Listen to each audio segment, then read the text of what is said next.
Right, Skillshare is offering TPW listeners 2 months of unlimited access to over 25,000 classes for free. To sign up, go to Skillshare.com/Theo Von. Again, go to Skillshare.com/Theo Von to start your 2 months now. Skillshare.com/Theo Von. Oh, it's a special day in my life today. I hope it's a special day in your life today. And I'm sure it is for some reason.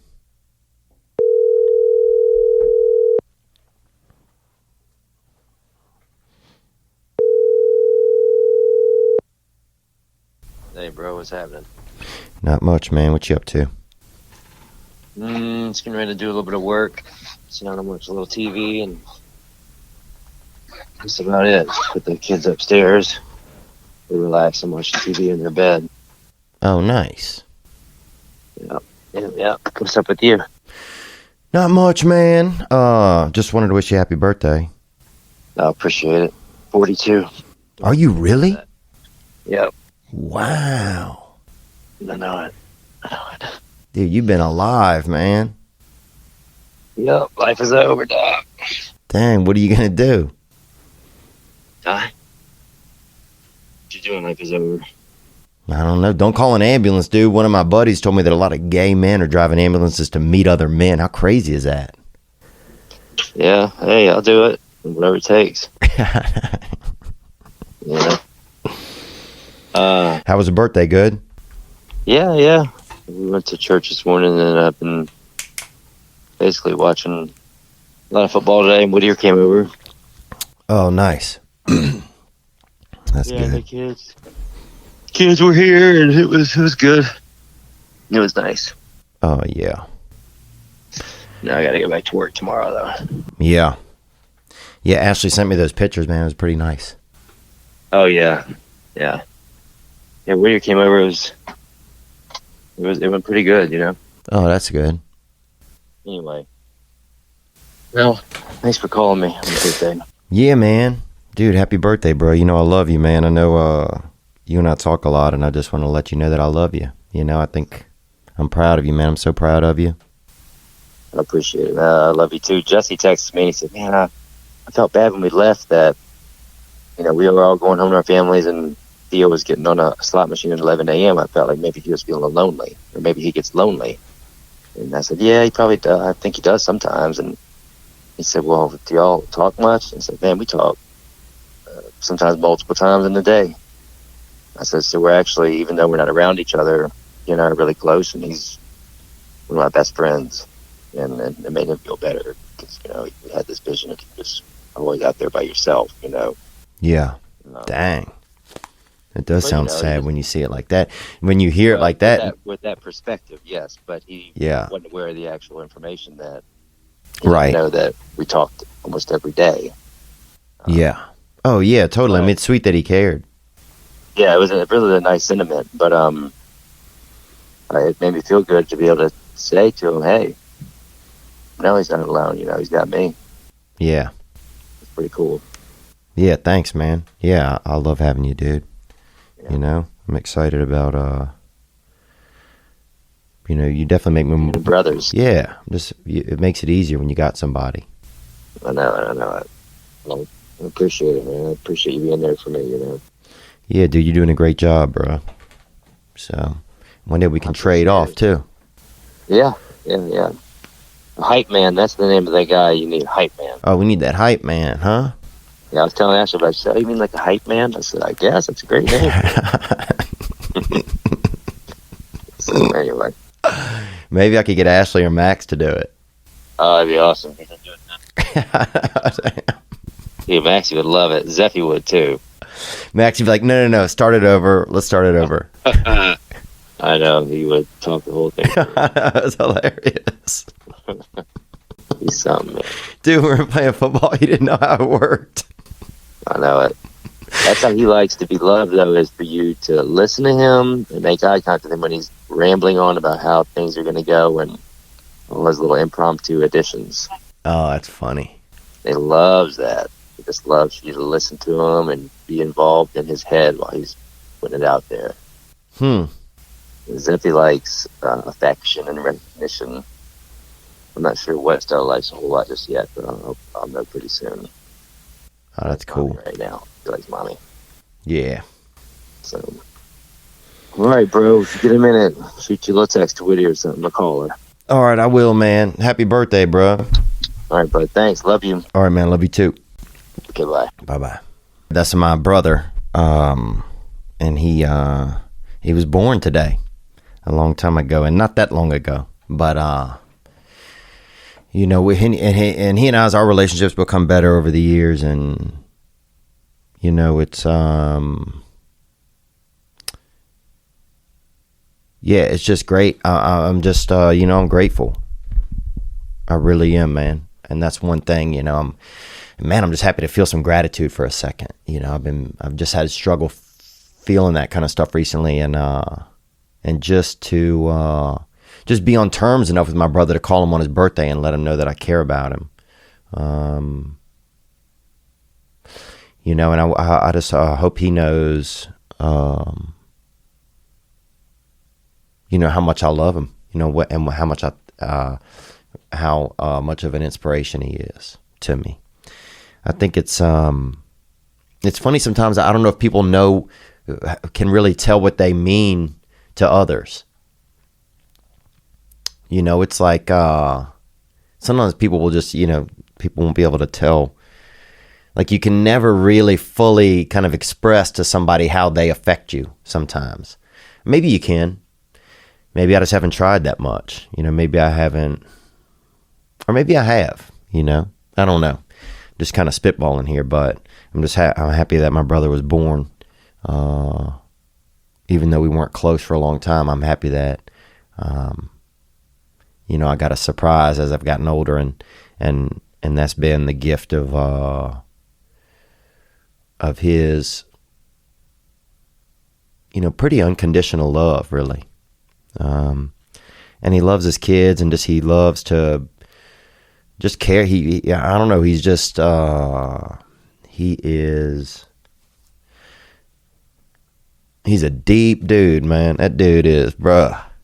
That dude, he should have a diving board right next to him. I wouldn't be surprised if my brother rolled around and had a diving board next to him, because that dude is he's a deep dude. And he loves it. He loves to know what makes people think and feel, and he's just really, really fascinated by that kind of stuff, and it brushes off into me, and it's there when I need it. And he's such a great reference, and you know, and a lot of times he's almost like a father to me too in some ways. You know, it's interesting how we get different pieces of what we need from different places, or I do. You know, I get different. You know, and sometimes I think I don't, you know, one of the reasons maybe why I'm not like in like successful relationships or some of that kind of thing is because I want to get the attention that I need. I want to get it how I want it. I want to get it. It's almost like, maybe I like, okay, I'll get this from here and this from this person and this from this person. Not in a selfish way, but just this is where I will let these things hit me. You know, I'll let this person care about me, and that will suffice for this feeling that I need. And I'll let just because it's more in control. You know, it's almost like it's almost like I want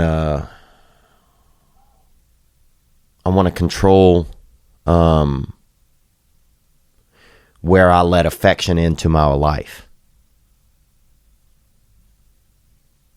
so that, and it's such a tricky path that I let it in through but at least that way I know that I'm the most protected, you know, I'm the most safe for myself. Anyway, I didn't mean to get off on that, you know, on the damn, you know, whatever. That, you know, I didn't mean to dang, you know, pour a couple quarts of motor in the old heart engine, but you know, my brother was born, and I'm grateful for that. And shout out to all the brothers out there. A lot of brothers come to my shows and come out to the shows, and And it's great, man. When I see two brothers together, it's just a special thing. It's like finding a seashell in a damn fucking, in a wave pool, in like a shitty wave pool at a place off the interstate. Come on.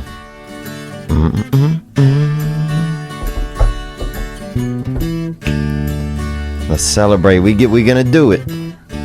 We can do it. Celebrate living, celebrate misery.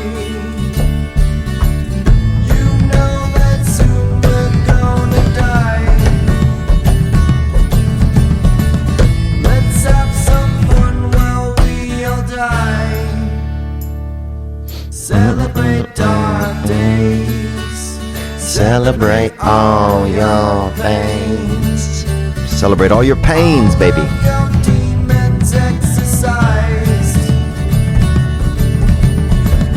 Let's have some fun while we all die. I don't know about that. That one didn't get me, really. That one really didn't get me. If it's getting somebody, I'm not that person. Let me think about something that really could get me. I'm a kind of guy that can be gotten. And you know, if I'm in an ambulance and I come pick you up, you know what? I'm going to be rocking rancham. And I'm going to be filling your fuzz holes with this hitter.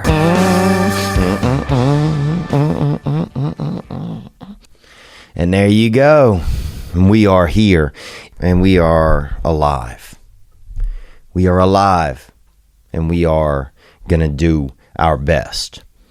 Thank you guys for being here today. And I hope that your life is just a real sack of joy. I hope if the cops pull you over, dude, and they frisk your pockets, you got a bunch of fucking joy sausages in them. And you just pull out a couple links and a couple patties, boy, and treat that officer to some breakfast.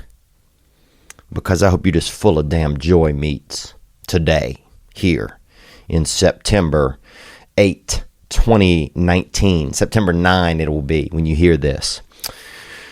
I'm upset about the fight. So people saw the fight. I'm not upset. I mean, dude, I was just, God, dude, nobody could beat that man, Khabib. It's like fighting lava.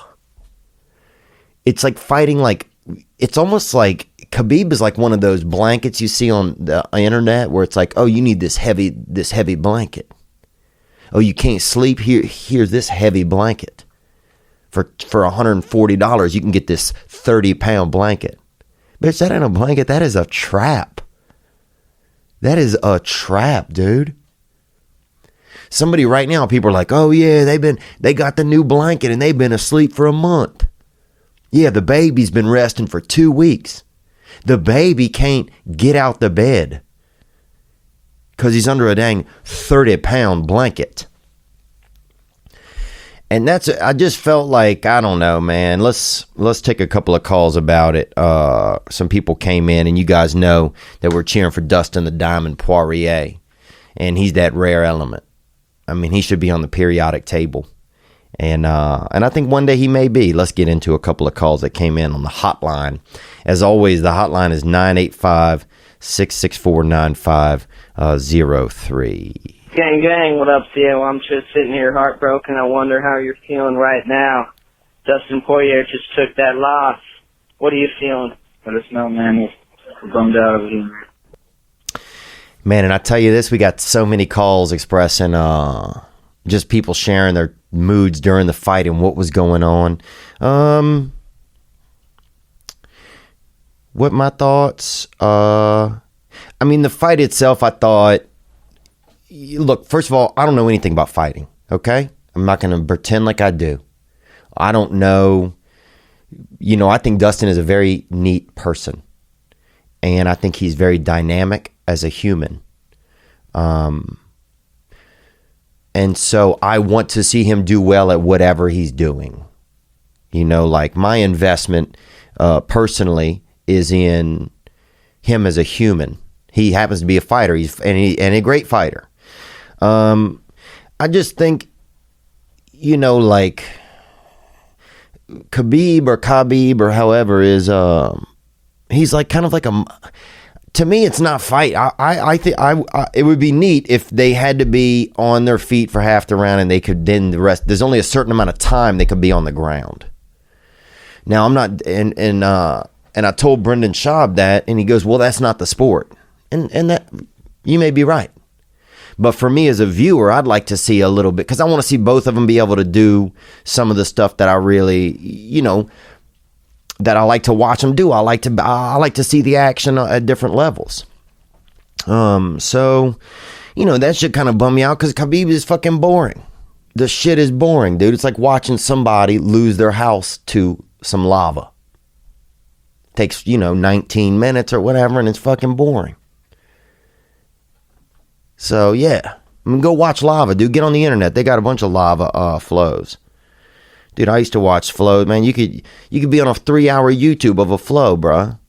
And it finally fucking kills a sapling outside of Kauai. And you're like, oh, shit, man. There goes 3 hours of my life. Thankfully, I had a little bit of cocaine. You feel me, boy? That'll make the lava speed up a little bit. But it was like, yeah, it was like watching some, I mean, it just, I don't know. And no disrespect, the guy's great at what he does. Just to me, it's fucking boring. To me, it's boring. You know, I'm a dude, I watch what I watch. And I like to consume things how I like. And to me, the shit was boring. And I just, you know, I was just bummed, man. I mean, I was really bummed out. And there's people, you know, at the bar yelling shit, and I watched it with Nick and Gianni, you know, the Premature and the Twink, man. You know, our crew, we watched it together as a team, and we were, I mean, the venue looked like a damn, no air conditioning. You're like, where are these guys, in a tent out back? And I'm not saying that they just, when I was watching on the Fight Pass, they got this accoutrement you can buy, and you get that, you know, special deal on the internet, and you can watch it. And it looked like they were in a damn FEMA tent or something out back. So, but hey, you're supposed to, you know, they can fight wherever. It just, the live stream or whatever they had a lot of it was very boring. The atmosphere seemed kind of mild. And what else? But yeah, I mean, I was definitely bummed. I was bummed for him. You know, I wanted him to be able to win. I know how much he really wanted to win, and it was very evident when you watch his interviews afterwards and stuff. And let's get a little bit. We got this call. I'll share a little bit more on my thoughts. We got this call that came in, a perspective from the arena. Here we go. Hey Theo, what's going on? This is Ali in Dubai. Hey Ali, thank you for calling, man, and thank you guys for hosting that event. It seemed like, and even Dustin said, it was just an amazing event. And if you watch on Dustin's story, on his Instagram story, they have the dude's eating gold meat, and they're doing all kind of crazy stuff over there. So really, seeing his experience over there is pretty cool. Just to see a guy from just a small place in Louisiana to get to go on that adventure. That's a small victory right there. Let's hear more, Ali. I just thought I'd call in and give you some perspective on how things went inside the arena last night, since you weren't able to make it. So yeah, it was hot in there. That's the first thing. And there was about 100,000 Russians in the arena. Wow. And dude, if I see 2 Russians at a gas station, I'm driving off usually, because those guys, dude, they'll drink, dude, they'll sit there, they'll be mixing. They use diesel as a mixer. So you'll see a guy with an orange juice and and 96 petrol, they're dieseling up. You'll see a guy at the Exxon fucking making a pitcher of mixed drinks. There's some tough guys. Let's hear more. At least that's what it felt like. So your boy Dustin was definitely in some hostile territory, and they were amped up all night. Every fight seemed like it had a Russian guy in it, just different sizes. You know, one guy's like 300 pounds, one guy's like 100 pounds, but they all look kind of the same. Yeah, I felt like they kept taking one guy in the back and then pulling air, you know, stuffing fat in him or pulling air out of him or putting muscle in him, or just like they were back there Frankensteining. You know, they got a table, they got 19 things, they got a beard, sideburns, no beard, you know, more fat, more muscle. Here's some sternum. Boom, boom, boom. Send him back out. Same guy. More? And the crowd was getting amped up. There was about 3 more fights just in our section. So it was a crazy environment. And obviously he didn't get the result he wanted, but I just thought I'd, you know, give you a perspective from in there. He definitely, you know, he didn't win the fight, but he definitely won a lot of people over. And he got a lot of respect from the people in the crowd, and I think people all over the world now know who he is and what he stands for. And that's something that he can take with him for the rest of his life. You know, there might be championship belts come and go, but that respect he has, and, you know, kind of putting Louisiana on the map too, he can hold his head high for that. So anyway, all right, bye. Thank you, Ali. I really appreciate that. You know, I love that on the ground, that just that live, you know, thank you, bruh. That's really kind of you to share what that experience was like from there. You know, I really, you know, and just the fact that, yeah, you're right, he can hold his head up high. That's something that, yeah, like, I was bummed that, you know, I was definitely upset that he came in second place. I don't see how anybody beats Khabib. It's kind of like when Michael Jordan played. But still, just because you didn't beat Michael Jordan doesn't mean you're not Dominique Wilkins. You know, I mean, Dustin is still beat if it's anybody else, if it's any other time existence in the universe, you know, he got half the belt. You know, he got the belt when it wasn't available to Khabib. He's the pinnacle. There's this other pinnacle that's floating off in the distance that's it's on its own frequency. And that's Khabib. But I think something about Dustin is I feel like he probably doesn't even realize, and he may, man, I don't know if I'm being judgmental here or hopeful. I feel like over his tenure as run, you know, especially in the past year, that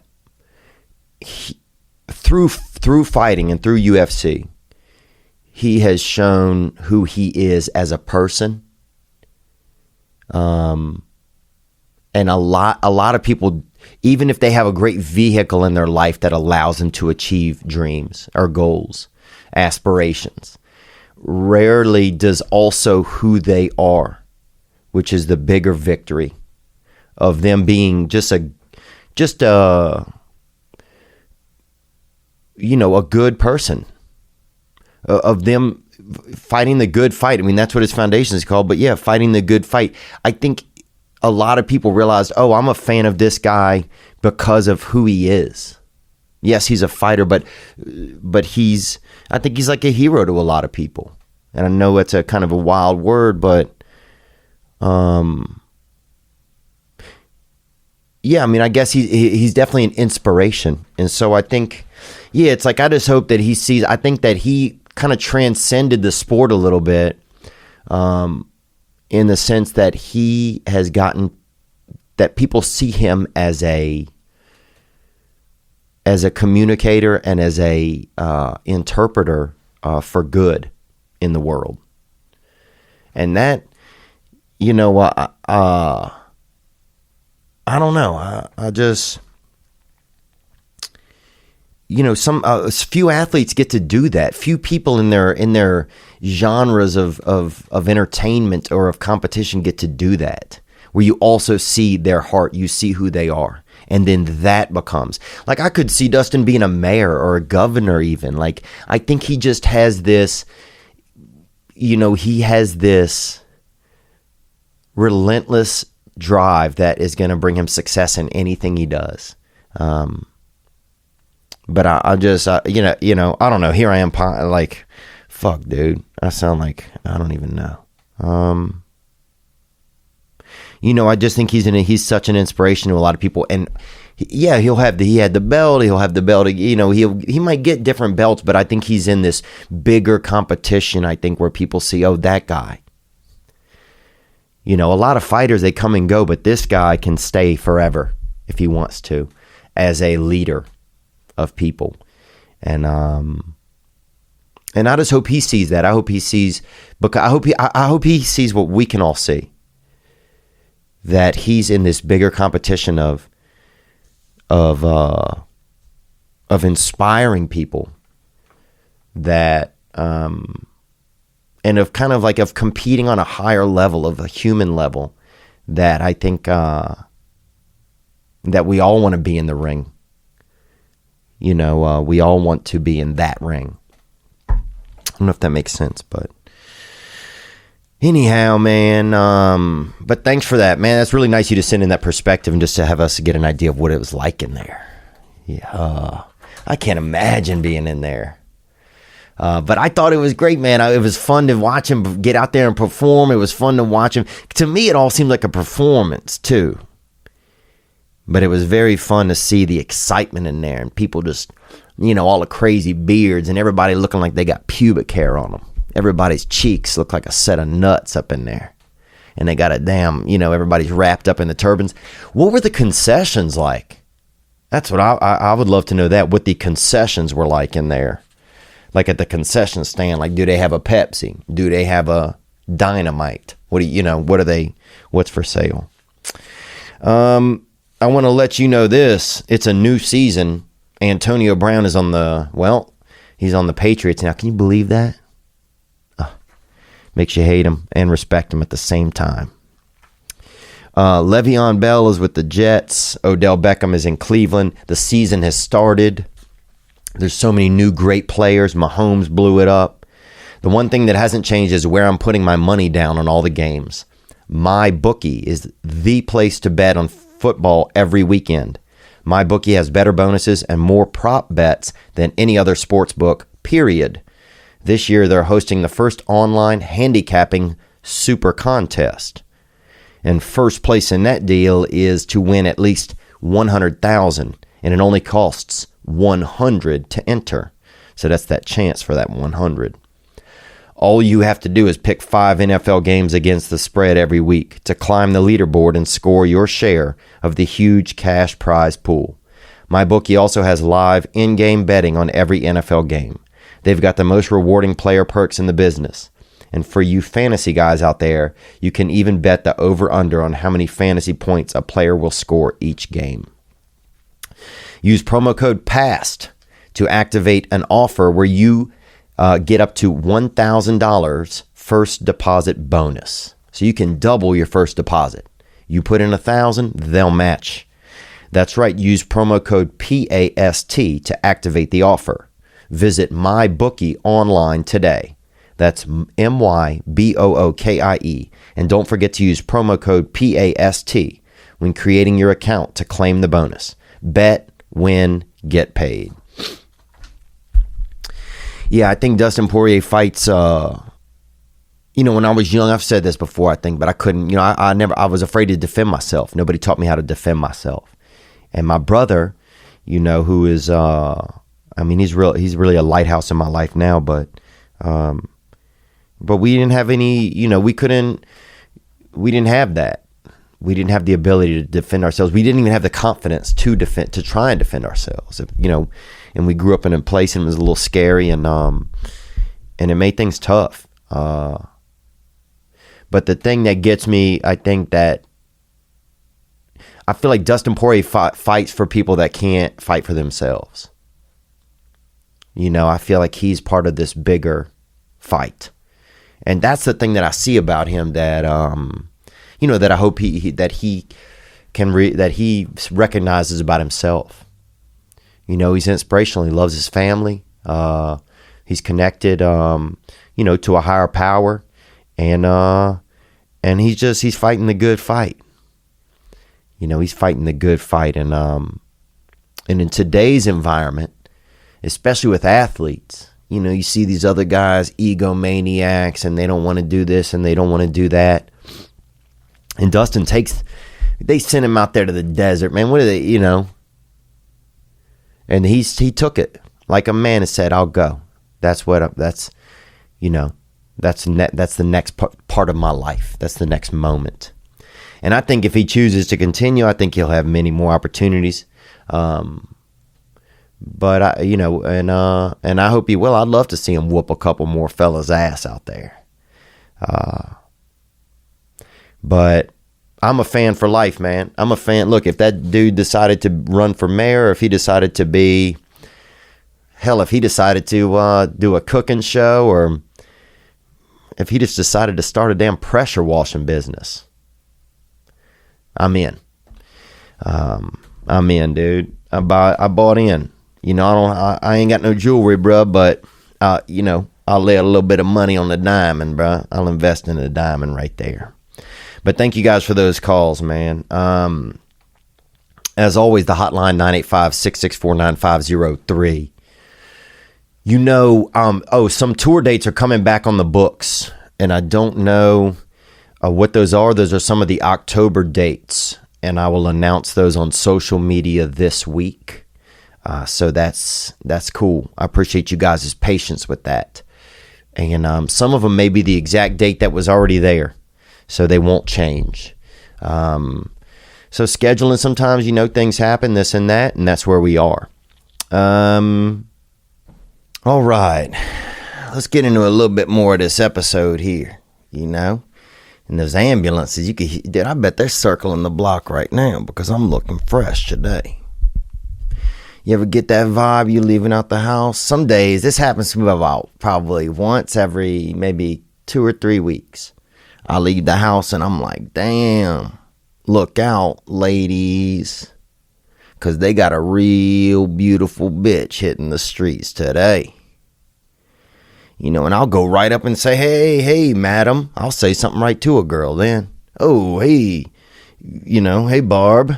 What's, how are you tonight? Have you been waiting for the bus? I'll say anything to a lady. Oh, what's up, Suzette? Oh, dang, huh? Looks like you might have 2 tits under your shirt. I'll do that. I'll be that frisky biscuit, baby. You feel me? It's breads, baby. Come on. Here's a call that came in right here, gang.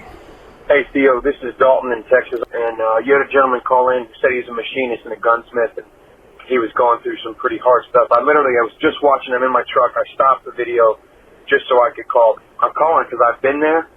Yeah, Dalton, I appreciate that call, man. Yeah, let's, he just called in last week, and he was a gunsmith. Yeah, you been there, onward? And, so I'm sorry you didn't leave your name when you left a message, but talking to you, man, you're gonna figure it out. That's the cool part, is that none of this lasts forever. And, something I always tell my wife, there's this excerpt from the movie, The Martian, as cheesy as it is, but at the very end, Matt Damon tells this class of future astronauts, he says, when you experience something and you have one problem, you basically just have to start. You put one problem in front of you and you start. And then you go on to the next problem. You go on to the next problem, and eventually, if you solve all your problems, you get to come home.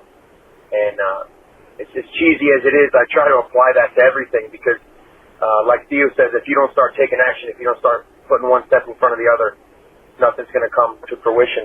And that's the shitty part, man. If you just sit there and you start beating yourself up about all this stuff, but you don't start stepping, it won't get better. I think everybody believes in you, man. So, good luck. We know you'll figure it out, brother. Thanks, Theo. You bet, man. Thank you. I think that's perfect suggestion for that young man. Yeah, you just have to take action. It's hard sometimes, isn't it? It's hard to get that gumption to function. It's hard when it feels like, or when you're surprised, this is what life served me. Man, I didn't expect this. But it's hard sometimes. It's hard, man. But thank you. That's nice of you to think of that young fella and to give that call. And I'm gonna check in with him too this week and see how he's doing. Let's take another call that came in here, 985-664-9503. Onward. Hey, big brother, how you doing, dog? I wanted to call in and say a moment of happiness that happened in my life recently. And it's the little things that count, and it's kind of ridiculous, but it is the little things that count, man. I've been having a pretty shitty go at it for a while now. Having car troubles, my wife got in an accident, going bad, I don't get my hours at my job, everything sucks. And, you know, my wife, she got to go have some teeth pulled, and she's really worried about that shit. Damn. She getting them molars, she getting them teeth pulled like a damn, that's wild, baby, like a wolf. My neighbor used to have a wolf when we were young, and that thing must have grown probably 600 teeth, dude. Every 2 weeks, they'd be over there pulling teeth out of it. My God, I probably had in my bedroom, I bet I had 40 teeth in a little, you know, on a little plate in my room. Onward. And she was having a real bad day the other day, and so I'm thinking to myself, you know, the little things matter. So instead of eating a piece of shit dinner that we got, I took her out to her favorite fast food place. You know, nothing fancy, but like I said, little things. And the thing that's crazy is she loves Wendy's, man. And oh, God, I love Wendy's, dude. And my mother and I used to go there sometime. We'd be out on the route, and Mom would pull over there to that Wendy's, dude. And God damn, bro. I remember folding that. They had that foil. They're wrapping. It's foil also. It's got a little bit of metal on it. I don't know what it is. Aluminum or something. Aluminium. And damn, boy, I remember just opening it and just that warm, hot, fucking, just meaty, bready, bacony tit was sitting right there looking at me, bro. That little junior bacon cheeseburger, boy. From Big Dave Thomas, bro. God damn, boy. I salute Dave Thomas, boy. Respect him. Dude, I would vote for Dave Thomas, dude, 6,000 times, dude. If I had 6,000 different forms of legal and different citizenship documentation. Onward. it sucks because the one right next to us fucking sucks. The order's always wrong, dude. But yesterday we go through, she gets that 4 for $4 special. My God, bruh. Dude, don't make me come out. Dude, I'll come from behind the counter and spend some time with your wife as well, dude. I'll yank a couple molars out of her mouth to make room for myself. You feel me, dude? Because this is sounding damn romantic. Onward. You're supposed to get them 4 chicken nuggets. They let you upgrade to the spicy chicken nuggets for free. Oh, them SNs, baby. Them spicy nugs. And when I was young, a nugget like you saying, it was a little serving of chicken, bruh. It was a little, a little fucking sweet, tender fucking serving of chicken. Here you go, boy. That's a nugget. Because sometimes if you handed, because a nugget was invented, it used to be if you had a chicken breast, you try to give that to somebody in class or something, you busted, bruh. You hand in a big half-pound breast to somebody across the aisle, the school aisle, you going to the office, and you got fucking, you got bird on your hands, bruh. You got pollo on your palms, Papa. But that's how the nugget came out. Because in case somebody was hungry, you fucking slip them a nugget, dude. If it was your little brother, you might fucking spit on it and put it in his fucking little bottom. You hide a nugget in your cousin's, right in his, in that back jaw, baby, in that buttocks, Bob. Let's hear more. Which was awesome. But then when we get the bag, what happens? Bonus nugget, dog. We got 5 fucking nuggets. It was so awesome, man. And it just really, kind of let life saying, hey, it's going to be good, brother. So I just want to call and share that. Sorry for getting sappy, dog. Hope everything's good with y'all. Free fire, gang, gang. Gang, man. Wow. Man, that's cool, man. You out there. Yeah, you don't think anybody cares. And then bail, mother effer. Mama Nature, baby, Mother Nature handed you that bone noog, baby, that bonus nuggets. You think you and the wife, you got one for her, one for me, one for her, one for me. And then she thinks y'all all out, And she starts to worry again and just starts thinking about being at home and get more of her teeth pulled and just having to grow more teeth and all the extra milk she's going to have to drink and calcium and all of that. And then, bam, bitch, it's fucking Valentine's, you feel me? El Día de los Corazón, mamacita. It's El Día de los Valentinos, eh? You got the extra nugget, huh? El surprise pollo con poquito. The surprise nugget, mama. God, that's beautiful, man. Thank you for sharing that. That's the thing. Life has sometimes life has that extra plan for us we can't see. But man, you took that. Dude, my mother would take me to Wendy's, bro, and I remember this. Because McDonald's, they gave you the shit. It was all this and that. It was yellow paper. You could kind of see through it. You couldn't.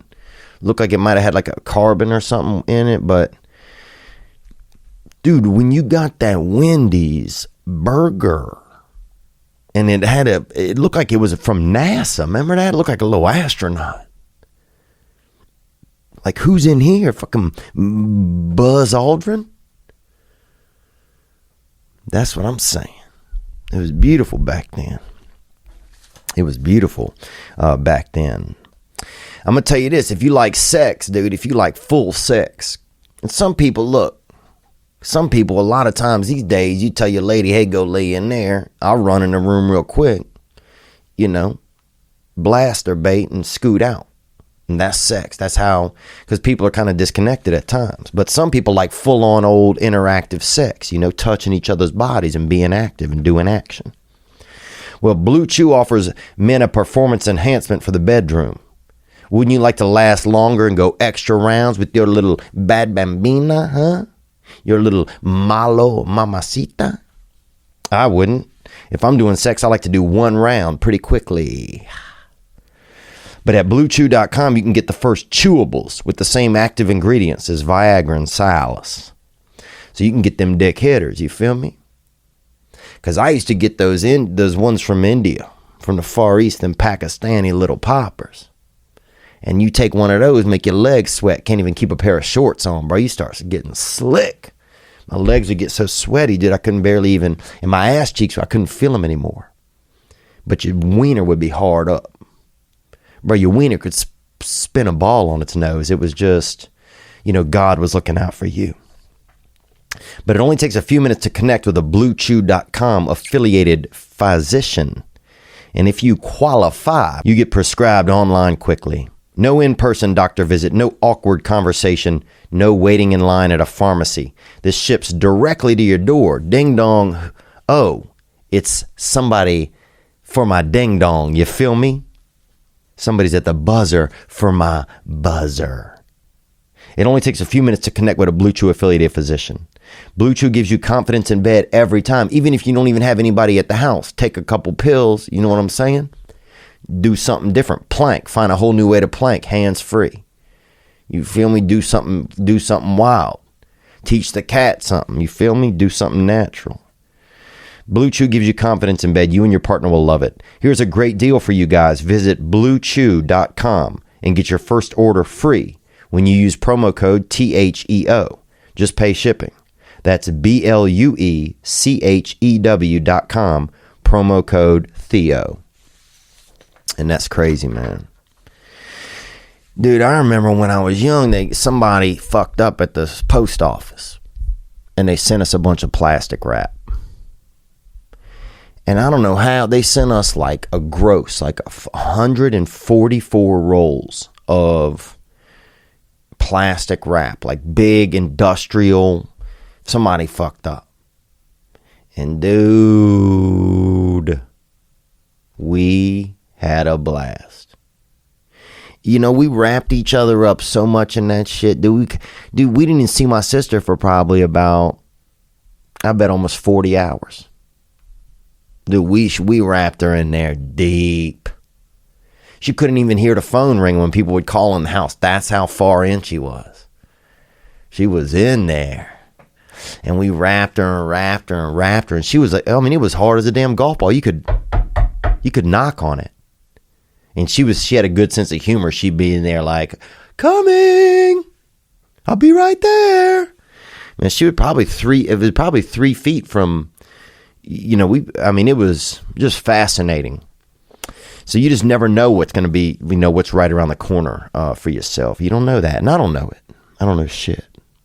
But praise God, brother. Let's get this sound animal right here and let this little bastard scurry through our freaking lives. Hey, Theo. This is Kennedy calling from Virginia. Thank you for calling, man, from Virginia over there. And Virginia's second place in the Civil War. Let's hear it. I was calling in with the hurricane coming through. I've been thinking about natural disasters in general, and I know you've had some experience with those. But I was thinking that most natural disasters kind of bring humans and animals together because we kind of go through the same experience. It puts us all on the same level. Oh, yeah, full nature. Homer? Except the other day, though, I thought that earthquakes and birds, like birds don't give a fuck about earthquakes.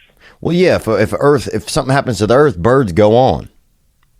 Where are they at? Somewhere else. Jupiter. More? And that was just kind of bothering me.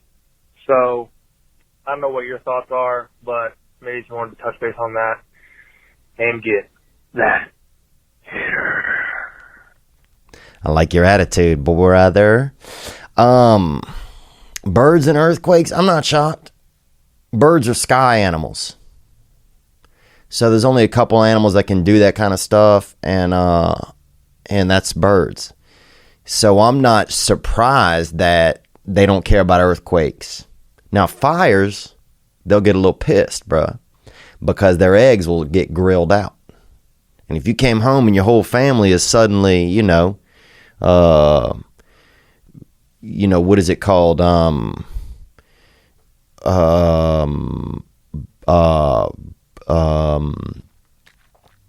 Over easy, then you might get upset. If you come home and your whole family's just suddenly covered in hollandaise sauce and laying on pieces of ham, you might not feel great. What if you come home and your cousin's over there and they got hollandaise on his back and he's laying on a cut of hickory smoked? I mean, that's how it is for birds. If there's a fire, they get more activated because fire cooks up their deal. And what is that called when you have eggs and there's on a ham and there's like a little muffin?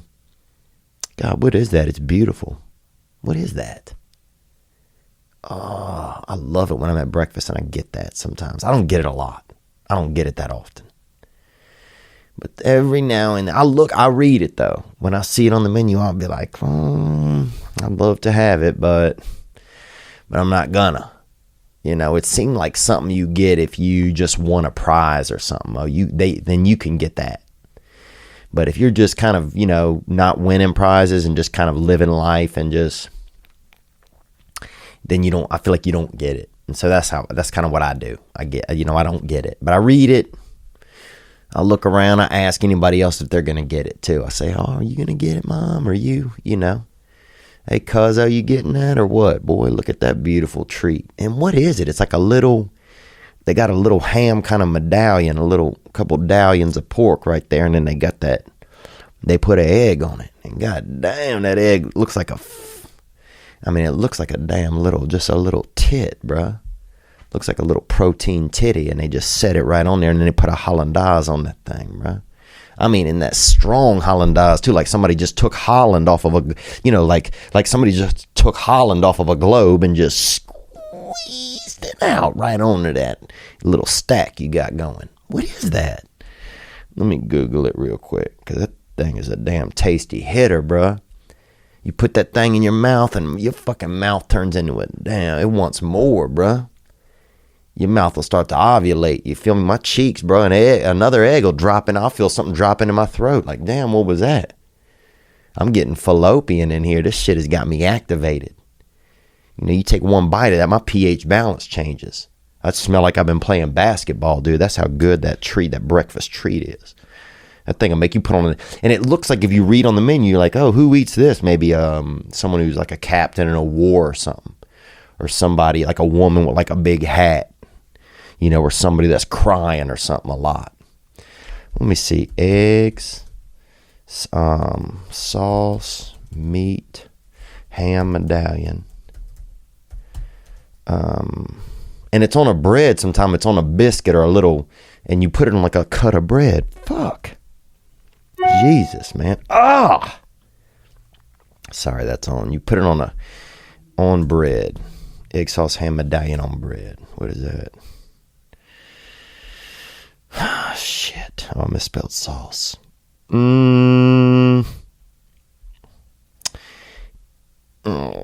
Oh, this is it. I see a picture of it right here. What is this shit? Egg Benedict. And that's who it is. Egg Benedict, man. Woo! Egg Benedict, but he's being nicer now, you feel me? Because everybody's about to enjoy it. You know, Eggs Benedict, but it's about to be, something everybody can handle right now. Anyway, let's get into a little bit more episode here. So that's what I feel about those animals and the earth, I guess. Here we go. Hey, what's up, Theo? What's going on, gang, gang?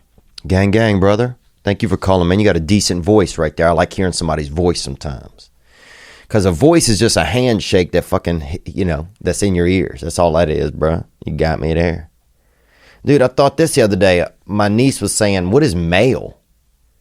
And I said, well, mail. I said, mail, I said, it's like a flammable email. That's what I told her. And she goes, oh, okay. But let's hear more, brother. Onward. That's not about me. I was just wanting to call to just expand on the thing that you said about how older people were more physically active. Oh, yeah. We were talking about this last week about maybe why I get stuck in my brain sometimes is because my body is more sedentary, more sedate, more calm. So of course my mind's going to run. If my body ain't running my mind will, something's going to move. I'm built for motion. I'm built for forward, onward. So if my body isn't being active, then my brain is just going to run all the time. It really does make sense. Let's hear more. So that their mental space, they don't have as many mental problems as young people do now. And I think that's true. I was talking to my dad a couple of weeks ago, and we were talking about how I'm tired all the time and all the anxiety and stuff that I have. And he told me that it's because I'm not physically active like he was when he was growing up. So I am going to make an attempt to start working out, get off that sugar lizard, you know what I'm saying? Yeah, man, that sugar lizard, that's that easy temptation. Taking that first thing, let's get that, and let's get it. Oh, that? What is that? A marshmallow, let me have it, huh? What is that? A Sega Genesis, let me have it, huh? What is that? A little piece of cotton candy, I'll take that. What is that? A little roller skate, I'll take it, sure. Easy, easy, easy. A titty, some wiener, some whys. You feel me? Getting the easy hits, boy, some pornography. But to really, to relax, like, well, what do I really need right now? I really need to do something that's really going to benefit me long term. Onward. And to try to get healthy and get my mind where it should be. And I do agree. When I go like a week and work out, I feel a whole lot better. So, if, whoever's hearing this, just eat healthy, start working out, and your mind will heal itself for the most part. I mean, there are people out there with autoimmune issues, and it's very severe. Oh, mentals, they call them. And they call them mentals. And some people, yeah, they're hitchhikers, dude. Their brain is on the side of the interstate forever. They're never, you could tie 1,000,000 lassos around them and you'll still never get them near you. You'll never get them near a decent idea because they don't have it in them. If you crack them open, you find fucking absolutely nothing, bro. That's mentals.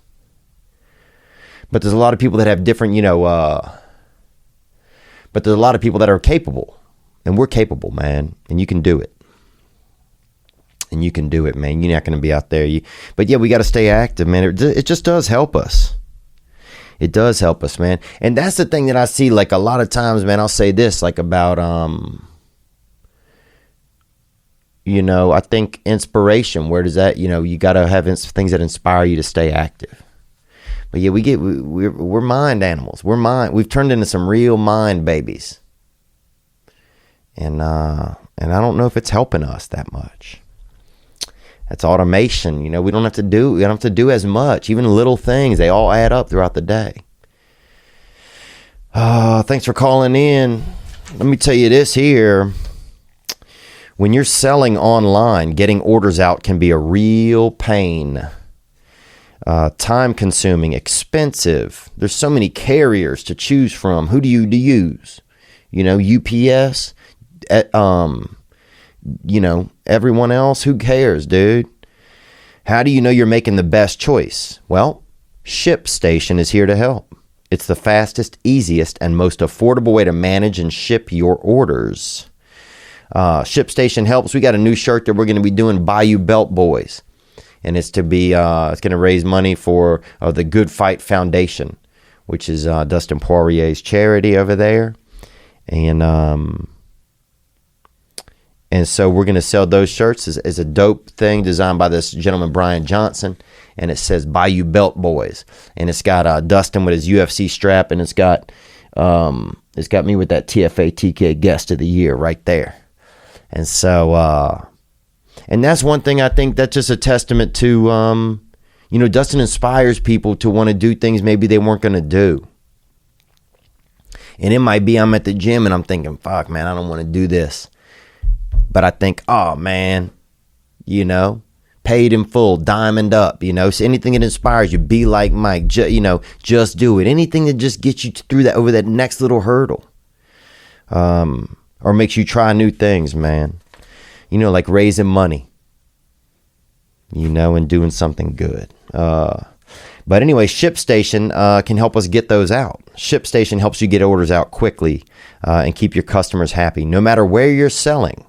That's Amazon, Etsy, your own website. ShipStation brings all your orders into one simple interface, making them really easy to manage from any device, even your cell phone. That's simple, man. Do it from your cell phone. It works with all the major carriers, including USPS, FedEx, UPS, even Amazon Fulfillment. They even offer big discounts on shipping costs. No wonder ShipStation is the number one choice of online sellers. You'll ship more in less time with the best rates available. And right now, this past weekend, listeners can try ShipStation for free for 60 days when you use promo code Theo, Theo. There's absolutely no risk. You can start your free trial without even entering your credit card info. Just visit ShipStation.com. Click on the microphone at the top of the homepage and type in Theo. That's ShipStation.com. Then enter promo code Theo. ShipStation.com makes ship happen.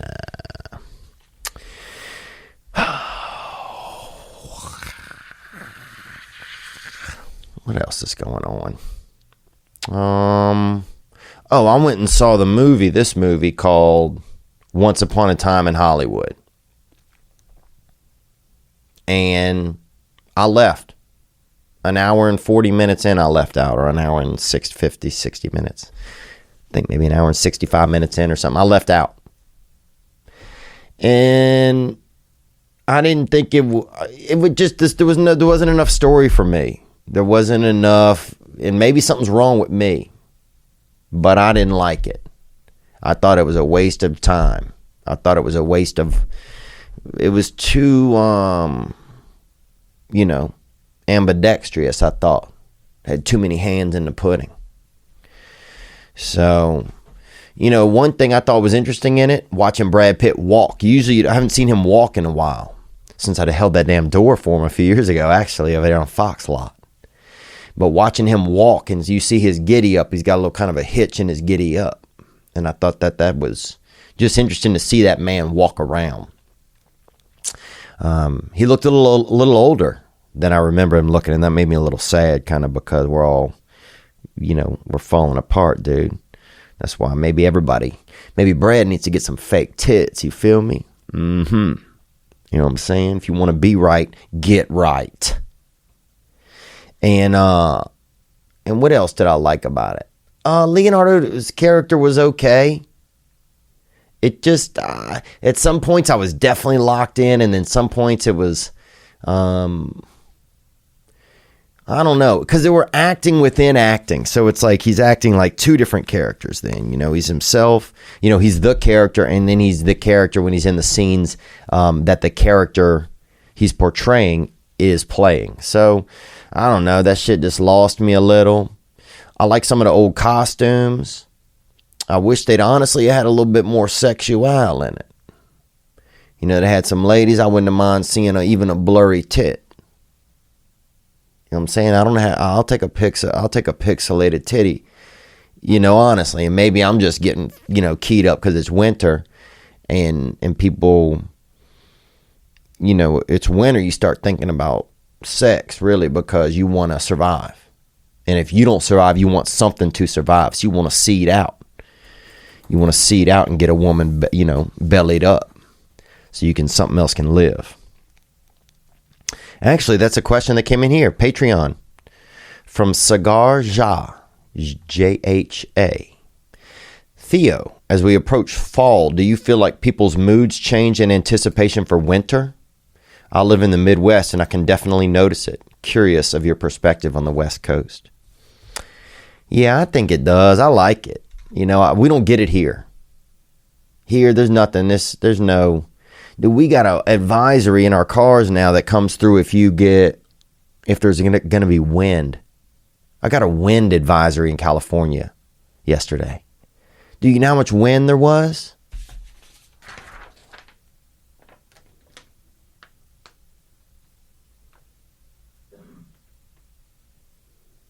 That much, dude. Nothing. Literally, I think 2 old women had sneezed at the same time over in Van Nuys. And they called a wind advisory. People are nervous. People are crying. Somebody's suing. People are trying to sue the clouds. I mean, it's just... So we don't get any weather in California. So we don't know. But when I remember really the joys of my time and being in places where the fall comes in autumn, yeah, that makes me feel nice. To walk outside and feel the bluster. Just feel Mother Nature's just like a cold, crisp breeze just sneak up your skirt. Kind of touch your fucking vulva a little. You feel me? Or touch your nuts if you have real small nuts and Mother Nature thinks that you might have a vagina. There's something magical about that, about autumn. About winter, Because autumn is winter's little dirty, little sneaky, little trampy little brother.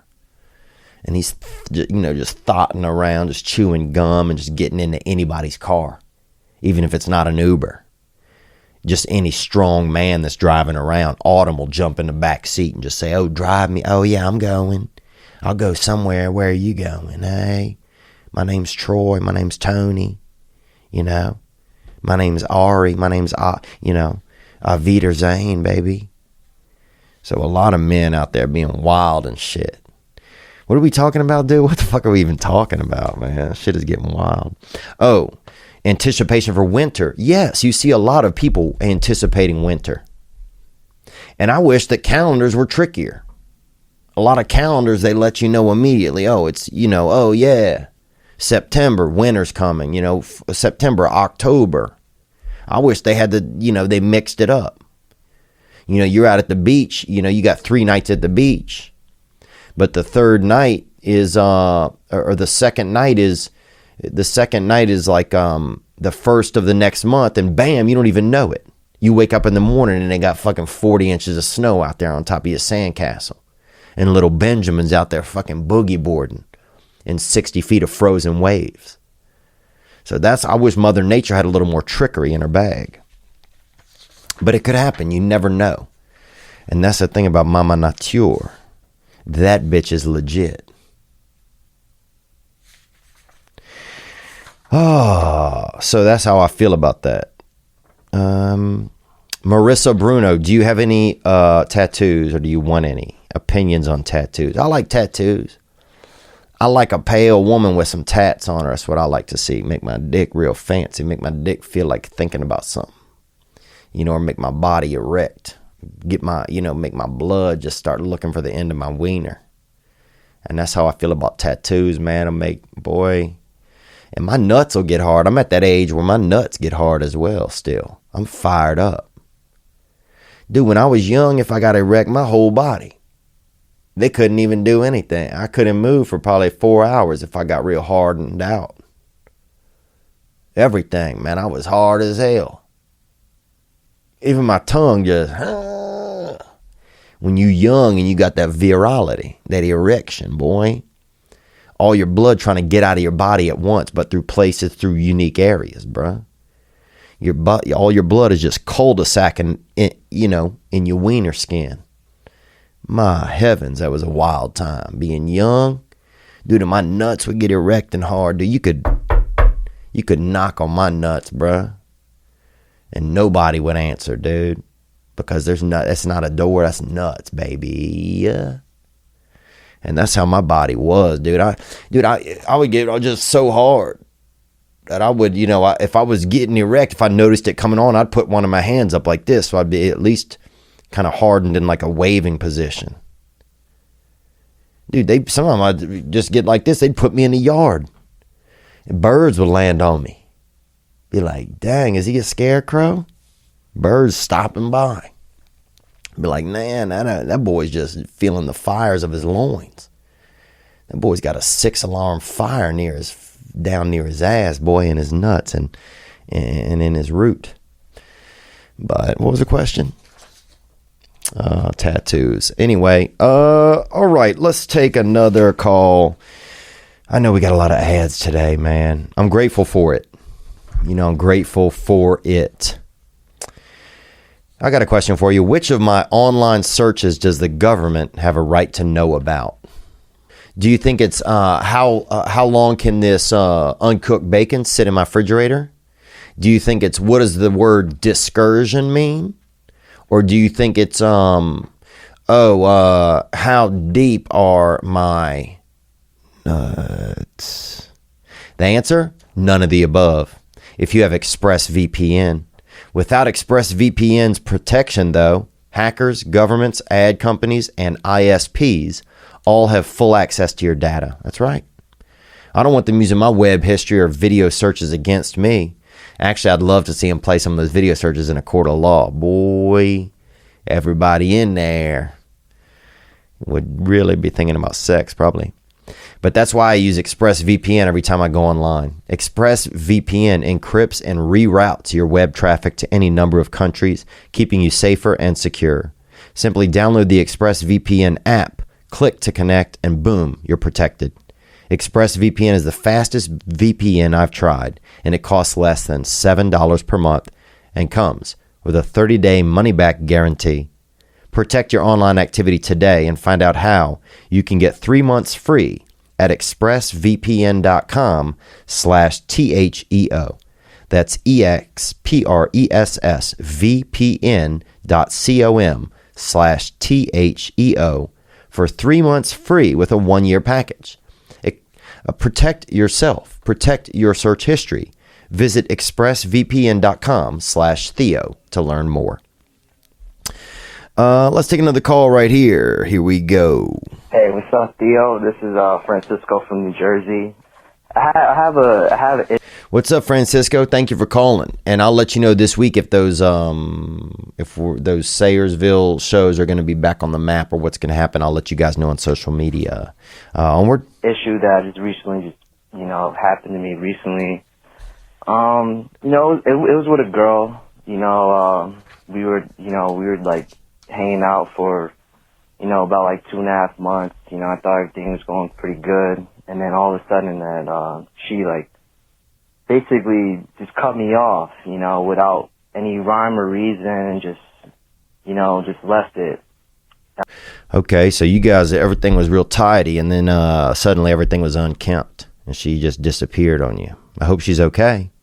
Hope somebody, that she's going to be okay whatever's going on. Let's hear more about this. Maybe some clues. But in a way, it affected me so deeply that, it kind of inspired me to, really look at myself and, really start digging in deep and understanding the things that I like to do. So I've been going deeper into my art, and drawing and painting and whatnot. But I just want to know, have you ever had a woman that, even if she was in your life for such a short time, or just anybody, have they affected you to really just make you get lost and to do what you love to do and be a better version of yourself? But stay up, man. Gang, gang. Gang, gang, bro. Nope, I've never had that type of woman in my life where when they left me, that I decided to delve into myself and get to know myself better. What that's called is a adult move, brother. That's what you're doing right now. You're doing adult moves. Dude, I remember some girl left me, dude, I barely even fucking knew her. And I'm just, next thing you know, I hitchhiked over there to Charleston, and I'm petting a cat on a porch. And, I just hope, hoping she lived there. And she even owned a cat, somebody else's cat, but so I could have went to jail, dude. And this was back when, that was a pretty decent crime. Now that's nothing, bro. I mean, now that's fucking flirting these days. But yeah, dude, no, I remember some girl, dude, my life, if a woman rejected me, man, that I thought cared about me, dude, it hurt me. It hit me so hard when I was young. It hit me so hard. That shit. Cause I just, I didn't have these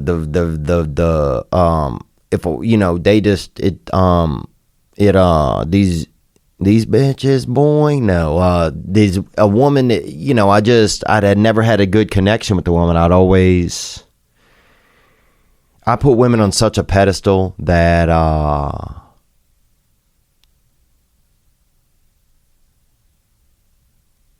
that I think I couldn't believe they were even communicating with me.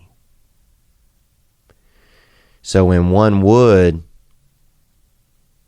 and then would stop, or it was a girlfriend or something, it'd have to be a girlfriend, a girl I cared about, man, there was nothing left of me.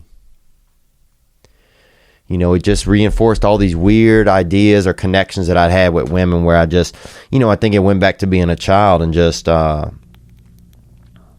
brother touched on it a little bit.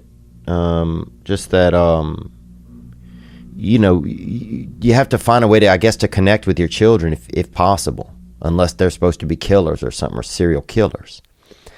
But, I think I just didn't get that when I was young. I didn't get that connection. So when I would match up with a girl, I felt like she was all my affection for a mother immediately latched onto her. Once a girl loved me or, expressed that to me, man, I treated them like a mother. And I didn't do it on purpose. I was still doing sex and doing tits and all of that and doing that. And one girl, masturbated me off into the water over there by the, over there by the kind of over by the movie theater. But, fuck, what were we talking about, dude? Oh, but yeah, I had this motherly issue where I would make them my mom. In my heart somewhere, my heart would make a girl that I just cared about, my mom. And so when they left me, it felt like my own mother was leaving me. And so it just hit me. I was just shattered. So no, dude, I would fucking lay in the back and doing Newports, bro. I remember even putting dark kind of stuff on my body, wanting to be a black guy one time. I was doing that, I just wanted to not be myself. I remember smoking Newports through my nose, bro, like a fucking straight dragon, bro. Like a Detroit dragon. So I remember getting into the dark arts and fucking just letting Voldemort just drive a fucking motorcycle up and down my fucking brain waves. I would be I would be shattered. Dude, this one girl, I thought she knew French, so I fucking learned a bunch of French and go talk to her. She don't know what the fuck I'm talking about. So if you don't think that I don't know what's going on, then you could be right. So it's everything, it's everything. But yeah, dude, it's so I wasn't good at it. So hearing you talk right now makes me wish I was you, man. Makes me wish I had that foresight to see the awareness, to see the bigger picture. That you're going to take it some time to get to know yourself, bro. Let me give you that. They call me fucking Bobby Two Hands, baby. Let me give you that round of AP right there, son. And that's not adult penis. That's applause, baby. Because you deserve it. Wow, I don't even know what we talked about today, but happy birthday to anybody's birthday has been or coming up. You know, I think we have a lot of things to be grateful for in our lives, man. I really do. And I'm glad that I'm feeling that way today, and I'm glad that I'm able to feel that way, because there's times when I don't, and it's hard to feel. And you're a king now, but you guys, Yeah. because that's fast for a young man. That's a fast life. Yeah, it came fast, you know, but it didn't seem like it. It seemed like it to other people. But I had been in the game so long, when I got my break and peaked, I just peaked. I was everywhere, but it's just a blessing, man. It's just a blessing to be where I'm from, and, you know, to jump out like I jumped out. And now, you know, Baton Rouge, and as far as rap, we're a hub. Yeah. Yeah. When you were in prison, because you were in Angola, right? Right. Did you ever get to go to the rodeo there? Yeah, I went to the rodeo. Did you really? Yeah, I went to the rodeo. Nah. I went to the rodeo my last year there. I went to the rodeo. They went crazy. Really? Did they let you perform or anything like that? Nah, they ain't let me perform. They just really, I think, got the crowd out there, you know, knowing Boosie was going to be out there. So I had got real cool with the warden. And it was beautiful seeing all those women. And, you know, it'd be a beautiful sight. You mean all the ladies that come to watch the rodeo? Yeah, the ladies that come to watch the rodeo, you know. Got some thick ladies out thick there. Ladies. The rodeo women be thick. Tight pants with that buckle in the front. Yeah. Make you want to ride horses. Yeah. Would you stay and watch the events? Yeah, hell yeah. That's what, you know, you got to go get, make the inmates go get the shit funny. They make the inmates go get the thing off the top of the wildest bull. And you might win $500 to $1,000. So, you know, inmates who don't have shit, they going up there and they don't give a damn what that bull do to him. That was one of my favorite things, when they grab a bull thing off the head. Like capture the flag kind of? Yeah. Did you ever get out there or no? Hell no. I enjoy watching it though. Did they have bull riding too, or was it just kind of like this sort of thing? Yeah, they have bull riding. Yeah. To where whoever stay on the longest win. Yeah. Yeah, they got all that. Yeah, we had a young guy in here who's like the world champion of bull riders. Oh, okay. And just seeing his body type, he's like his body kind of bends right in the middle. Some people longer up top or longer legs, but his body bends right in the middle. He's kind of perfect size for the way he rides on the bull. Is there anything that you miss about being in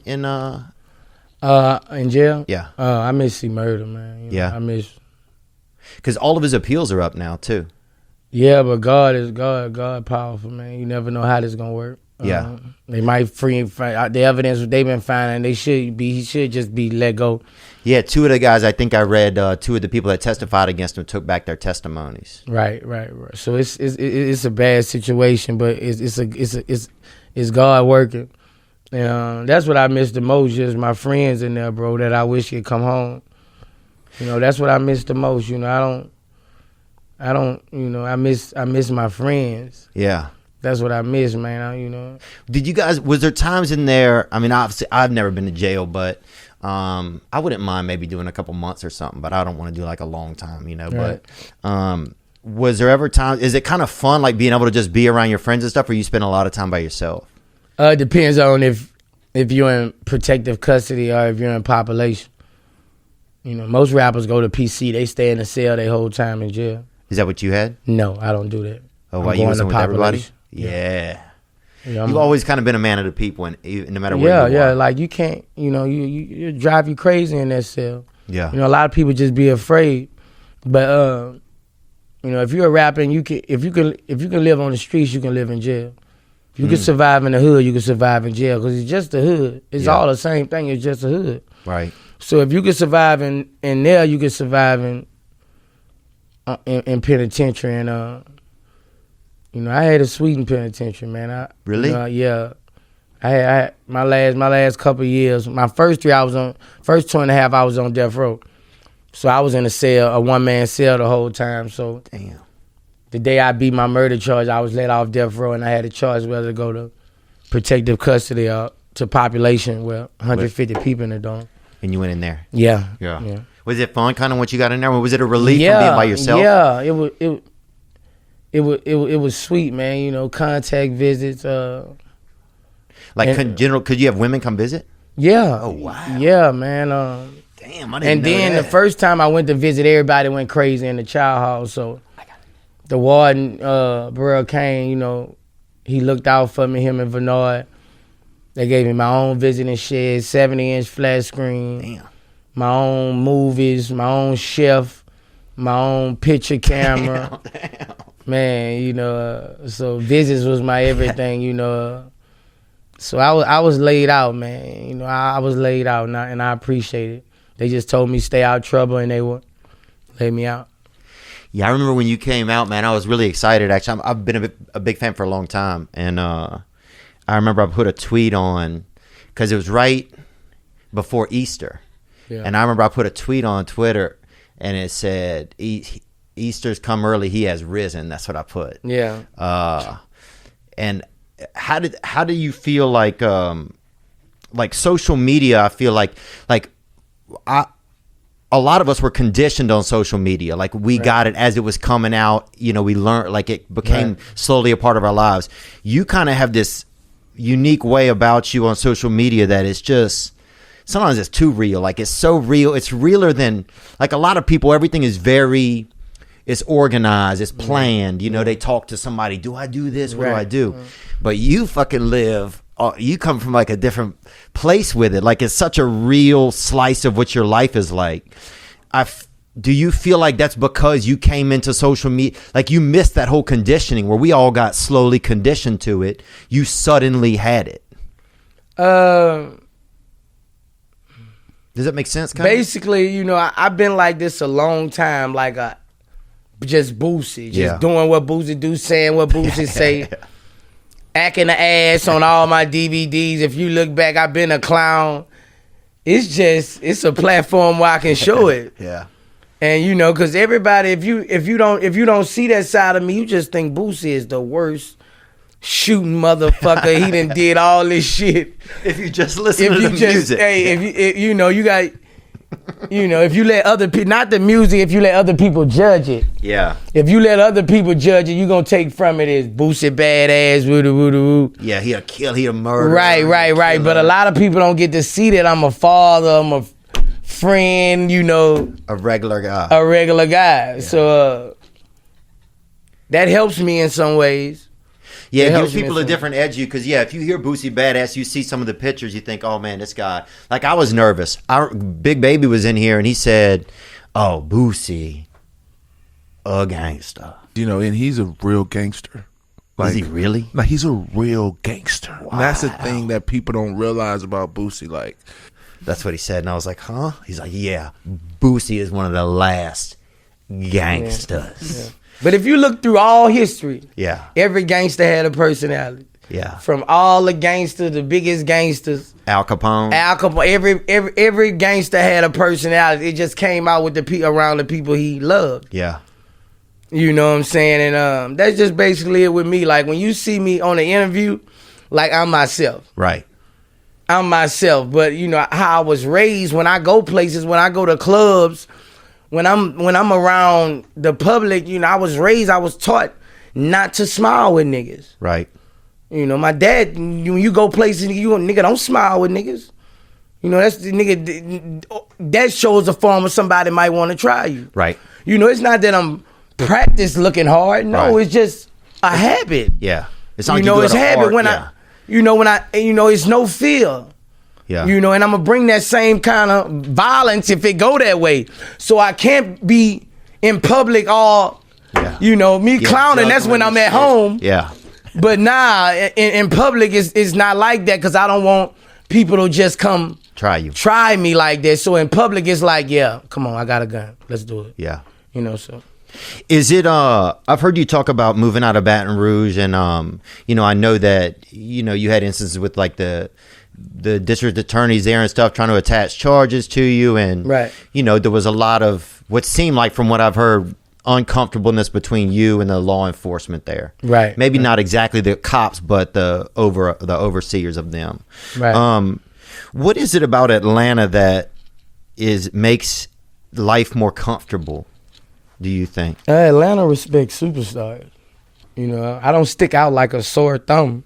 Yeah. You got 20 superstars. You know, you the got biggest 30, thing in Baton Rouge, you know? they had you, they had C Murder, Silk the Shocker, Master P, and they had that tiger that's in the cage outside of the PMAX Center. Right. And most of them from New Orleans. Yeah. Baton Rouge is different from New Orleans. Baton Rouge is, you know, Birmingham to Atlanta. Yeah. You know, as far as racism, as far as everything, you know, that's the Deep South. Right. So, in Atlanta, it's different, though. In Atlanta, it's different. You know, it's Black Power. Yeah. You know, Dude, I was on stage there a couple months ago. I said, damn, it seemed like Black History Month started a city. Yeah. That's what it seemed like. Yeah, in Atlanta. it's Black Power. You know, Black people own things. Black people have wealth. You know, we have wealth. You see a lot of Black policemen. You see a lot of, you know, and the police show me love, man. It's crazy, man. It's like they want to help you. You know, I can't say that for everybody in Atlanta. Right. But as far as the officers I done ran into, they want to see me prosper, man. Right. I was in my Rolls Royce one day. I'm slipping. I'm at the light. I'm smoking. I'm high as fuck. I'm slipping. Man, I look to the side, clear windows. Police looking at me. He say, Boosie. Roll down the window. He telling me to roll out the window. I'm like, fuck. You heard me? I know if he telling me to roll down the window and not pull off, right. I got it. Right. You say. I roll down the window on him. What up, man? Man, put that shit out, man. Go ahead, man. That's what he told me. Put the shit out, man, and go ahead, man. Take care of your damn family. Smoking weed out here like this. Man, that shit was, man, my heart just dropped, you heard? So that was, you know, they always see me and be like, they just give it up to me, bro. And there's more understanding. They understand, bro. They understand that, you know, I didn't come to this city to be a problem. They understand that I'm a businessman. Right. You know. And wealth, too, changes things, man. I noticed even just growing up in, like, we would go to Atlanta sometimes to see the Sugar Bowl or to visit an aunt that I had that lived there. Occasionally, we would drive up to Atlanta. And it's for me, just as a, you know, I mean, just a regular white person pretty much. But it was the first city that I saw that had like Black wealth in it, you know? Like I'm talking a lot of money. Like a car would pull up to a place and you'd be like, damn, and Black people would get out. You'd be like, what the fuck? Yeah. You know, it was different. It was something that, you know, I grew up in a small town. It was black, half white, and we didn't have any wealth by us, but you had just never seen that before. Yeah. You know, like when I was growing up, the only wealthy Black Americans that I knew were like Dallas Cowboys. You know what I'm saying? Like there was a couple people, but you didn't see it. You never saw it in your face, I don't feel like, until Atlanta. Right. They're right. They set a stage for a lot of shit. Cause when I went down there and I'm a season ticket holder. I know you are. So you know, I've been going to NBA games a minute, and it's the first time I saw, you know, with a AAA floor seats, you know, 70% Black, you know, and that made me smile, you know. Yeah. You know, black women, you know, successful, you know, and we in these big boy seats, and that's a change of culture. Yeah. You know, it's not like that in Louisiana. Mm-mm. You know, it's not like yet. that. You know, it's not like that in other places. It's, you know, the stuff I see with the Black people out here, it makes me proud. Yeah. Proud to be Black. Yeah. Yeah. Yeah, I can imagine it's totally different. I mean, I'll just have my own perspective, but there is something it's exciting to see when you see, oh, if this culture has money, they can have a comfortable existence. Right. And I don't mean that of any judgment. I just mean, you know what I'm talking about. I feel what you're saying, but I feel what you're saying, and they got a ghetto everywhere. Slums everywhere. Yeah. It's just when more people show value and wealth, it makes other people want wealth. And that cuts out the bullshit. Right. You know what I'm saying? You mean like it inspires younger people? It inspires people. Yeah. Because everybody has a role model. Yeah. And the role model is the ones with the most money. So, you know, it's more role models. Oh, yeah. I think it's definitely more role models in Atlanta than a lot of places, you know. Yeah, especially for Black kids, you know. I mean, just because, like, even if you think, like, when I was growing up, just like you would see people would come to the school and they would say, okay, it's going to be career day at school. Somebody's dad is going to talk about their career. Right. And it was always usually like if it was a doctor, it was a white doctor. You know what I'm saying? Like if it was. Right. But now, I think especially in places like Atlanta, you have that it's different. Yeah. Like people come and it's all types of people come and have a career. And that gives a kid sitting there like, oh, I can have this. Right. It gives them a different aspiration. What do you see like going on out here today, man? This shit is wild, Do you see a difference between the protesters and the people looting, or do you? I think it's all well deserved. I mean, it's been going on way before these people who everybody flashing who's the black people who done got murdered. Yeah. It's just they got caught with the cameras, the camera phones. Adds a lot to it. When in 89, 90, our neighborhood hero got killed by the police, just jumped on the hood and fucking smashed him. It been going on. It's just now we got them. Right. As soon as something happened, they out. Right. So we got them. If they didn't have those cameras, he would be dead. Glenn Floyd would. Right. If they didn't have those phones, that blessed us. Now they see what they've been doing for 20, 25 years. And do you think so? A lot of the anger, you think it's built up from people that have seen? I've seen other people be killed that you never hear their name again, and so a lot of that anger just builds up. Yeah, I think it's built up over the years. Yeah. And we at a time right now where everybody pissed off. This was the wrong time for that. Yeah. People out from their jobs. People at home. Yeah. Okay. Tired of being at home. People too. tired of being people at home. TikToks. People tired of being at home. Our president's crazy. Yeah. It's just, it wasn't the time for this. Yeah. Especially for black people. Yeah. We've been kicked. I'm finna post something on Instagram in 2 days. I've been holding it. Yeah. But I'm talking to Trump. I'm talking to everybody. Black people should be paid like the Indians. Our race been through more shit than anybody. Why hasn't no fucking president say, why are the black America, why are they not compensated? Why haven't our wealth been taken from us? We was hanged. Our wealth was stolen from us, millions. Our kids are dying today. Black families should be compensated. Why no motherfucking president never said that, even Obama? Yeah. I don't get it. Yeah. I don't get it. The Indians, we built it. The damn Indians. I know, bro. The Indians deserve for the blacks. Everybody must be blind. That's true. I won't know why a motherfucking promoter, not a promoter, I'm thinking about my bag. I won't know why all these people who interview the presidents, all these people be behind these damn cameras. Why y'all never ask? Mr. Trump, do you feel the blacks should be compensated for what they've been through in their life? I don't know why no president never asked that. Yeah. We've been fucked over, man. We've been fucked over. Kicked in the ass. Hanged. Oh, made to also do plays and stuff they didn't want to do. Remember that? Bro, it's bad, bro. Like, the blacks done been through it more than anybody, bro. Any race will tell you that. Nobody has been done like the blacks. We deserve to be compensated every motherfucking month. Yeah. Every motherfucking month, black families should be compensated. So do you even know what an amount like that would look like? I don't know. Yeah. But if you got trillions for wars, you got trillions for us. Yeah. We don't make up that much of the population. Yeah. We don't make over half of it. You got money for us if you got money for wars. They shred money up and throw that shit away every year. You can give us to us blacks who've been down and kicked and hanged. How hard? He did say hanged a lot too, but I feel you though. Yeah, because that was a hanging. Yeah. Yeah. When you hang somebody, you put something on their neck and you cut off their oxygen till there's no life left.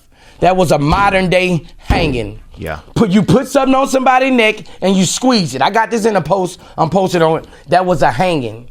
When you hang somebody, you put something on their neck until there's no response. Yeah. It was no response for 2 minutes. That's an extra hanging. After they hanging, they do this, boom. They'll take them off. You let him hang for 2 extra minutes. That was a modern day lynching. he should get the death penalty. Yeah. Do they have the death penalty, I wonder, in that state? 3rd degree murder, that ain't shit. He won't do 5 years, you know. What's the top degree you can get? First degree. And what is manslaughter? Manslaughter is, in some states it carry 5 years, in some states it carry 20, in some states, and that shit don't carry nothing. That's probation. You get probation. Damn. That shit is, if your first, then he a police officer. Yeah. Like, you know, like, and then they wouldn't gonna even arrest the other police Other officers. guys too, yeah. That's crazy. If like that girl say, if 4 black people go kill somebody, and all of them in the car, all of them get that murder charge. Yep. You know, I don't care if one shot, I don't care if one, all of them get that murder charge. Yeah, for there to be Even if they was in the car, you know, not on camera. Yeah. They're on camera. Right. You know, so it shows racism also. Right. It shows racism towards cops. That's why I don't feel sorry that they burning this motherfucker down. I think they actually need to burn this bitch down till we get our compensation. Yeah. That'd be nice. Every family in black, we burn this bitch down today, we get compensation. Hey, fuck it. That'd be worth it. Like, I say about $5,000 a month to every family. Yeah. Do you feel like one of the biggest things that plagues the black community is just not having the finances? I don't know, man. I think we need to build our own economy. That's why I think we at a move right now with the rise and shit. We can build our own economy. We need to get the billionaires together. Yeah, y'all should own more of your shit. We should build our own economy, make our own music. Yeah. We should build out to our own banks. Yep. You know, same thing what they did with Black Wall Street back in the days in Tulsa, Oklahoma. I know that they what happened? They burned it down. Yeah, they burned it down, took everything. You know, those black people, all those black people was worth millions of dollars. That will be billions today. Right. So we probably need to start our own economy, man. Economy, our own foods, our own Amazon, and everybody get together and make our own economy. Yeah. You know what I'm saying? Even if we gotta get fronted from somebody else. Yeah, but that's what other people do. We can start our own economy, our own state, you know, and see how much they miss us, and we can put a real hole in their pocket. Yeah. Because we run the fashion, we run all this shit. You know, the black people run the fashion. A lot of stuff. We bro. Yeah. Even white people want to look like us. Okay, I agree with that. Real man. shit. Especially if they're 14 or 15 years old. Come on, 14, 15 years old, you know. All you wanted to be Ice Cube. I remember writing Ice Cube on my cheek before I would go to school, bro. That's how much I wanted to be. Man, I wanted to be like every when you see that fashion with that rap shit, it attracts you, man. Even if you don't know the music. Yeah. You want the jacket. You want the Michael Jackson jacket. Socks hat. You want, you know. Yeah. So we can make it. It's just. It's the ownership too. It's the ownership. That's what it is. Yeah. So I was thinking. I thought I was talking about this with my pro scrim guy who I do pro scrim with, and it's a gaming company, and first we would have to buy the land. That's what we would have to do first. We would have to buy the land. You know, they got a lot of cheap land out there, but we have to buy land, man. Well, you have people doing it. Tyler Perry has that huge place in Atlanta. He has that huge studio. Yeah, I mean, that place is but that's huge. for movies, right? But I'm talking about for life, right? I'm talking about sending our kids to school, sending our kids, making them business minded to be rich, not just for film. I'm talking about a life, a whole state of life, livelihood, black life, livelihood. Yeah, our own fucking tomato, everything. Yeah, and we will hurt the world, man. We will hurt the world. We will hurt the world. And once we do that, we probably can start our own laws. Because they got motherfucking towns, they got hick towns in these states that own their own land, that they police station have their own laws. Yeah. And we buy the fucking land and we have our own laws. It's just black people don't want to put it together like that. That's how I would feel. We always against each other instead of with each other. Do you think that could start to change some? Do you think that is getting better? I think we're going to get stronger now. Yeah. Because I've been going places everywhere I've been going. People been like, you know, like my black brother, like bro, like I just feel like we getting stronger. Well, you know, people starting to care more about our black people. Yeah, and we starting to care about us more. Yeah. Well, you do a good example. I feel like, I mean, with the chips, the cologne. I mean, everything you try to. I feel like lead by an example of your work ethic and the way that you create your own infrastructure for yourself. You know, everything is, that has to do with you, it feels like runs through you, and that gives you control over it. Right. Where do you feel like you got that kind of business mind? Because I have a problem with Hollywood too. It's one of the reasons why I started our own studio, right? Because so we can make our own stuff. I don't like a company that I don't even know these motherfuckers owning a part of me, telling me how I can look, how I can behave. Right. And we've prospered, man. Like we sell out tickets. I mean, I did a world tour last year. You know, I'm not bragging, but we did it on our own. Because I don't like somebody owning a piece of me. I don't like somebody exploiting me. Right. So I can only imagine kind of the level that feels like on to a black person, you know? Right. You know, a lot of people look at my hustle and they value it, you know, because I ain't letting motherfuckers get over on me. You know, I know what I can do. I know, you know, so everything I'm in, I got ownership. There's not one thing I'm in that I don't have ownership. Yeah. You know, I'm not no promoter. Nigga, I'm not finna promote your brand, our clothes, you know, unless it's on Instagram. You right. know, but that's different. Like that's a business. That's a business. You know, I get paid for that too. But, I gotta have ownership because, you know, once you sell it, you know, I get nothing. You might want to sell it today and I get nothing. So I gotta have ownership. Yeah. That's just how I am, and I'm in the position to do that, you know. I get money. I drop a CD every month. I album every month, and I'm independent. Yeah. So, you know, I don't gotta take a couple crumbs from nobody because I'm already self-made. Right. Yeah, it's nice, isn't it? Yeah, it feels good when your check's coming to you. Yeah. And nobody else have to pay you. Do you feel sometimes, because this is a side effect of the way I operate, I do feel sometimes I feel left out by the mainstream. Do you ever feel that? Yeah, always. They've always tried to put me out of the mainstream. Boosie made it to the mainstream because Boosie made it to the mainstream. You know, I came out, I was 14, you know, 15 years old, 98. I didn't get on BET to 04, 03, yeah, 04. So, you know. Now, though, I'm talking now. I mean, I feel like you've taken on a whole different, I mean, you're a business now. You got to understand. The way I've came home and turned into an entrepreneur in 5-6 different things, people in higher places don't want me on side of them. I'm a threat to motherfuckers. I gotta help myself. By me having ownership and shit, it's not like that. Nobody's gonna help you like that. Yeah, because they could be jealous. You know, you don't get help from motherfuckers who can really help you. You know, you're not gonna get that because they know you're a threat to them. You know, and I feel like that's in so many ways. You know, I'm left out a lot of shit, but I don't dick ride. Right. You know, I don't climb. I don't need anybody. I don't want anybody else's help.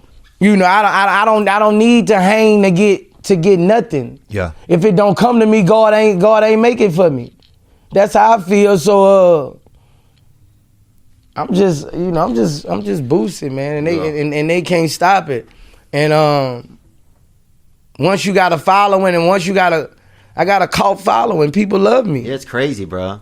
Dude, there were times when I even would get, I'll be like, there was a little while, I'll be honest, I didn't love you anymore, bro. And then I fucking re-loved you. Yeah. So, bro. Like, you could be loved twice, man.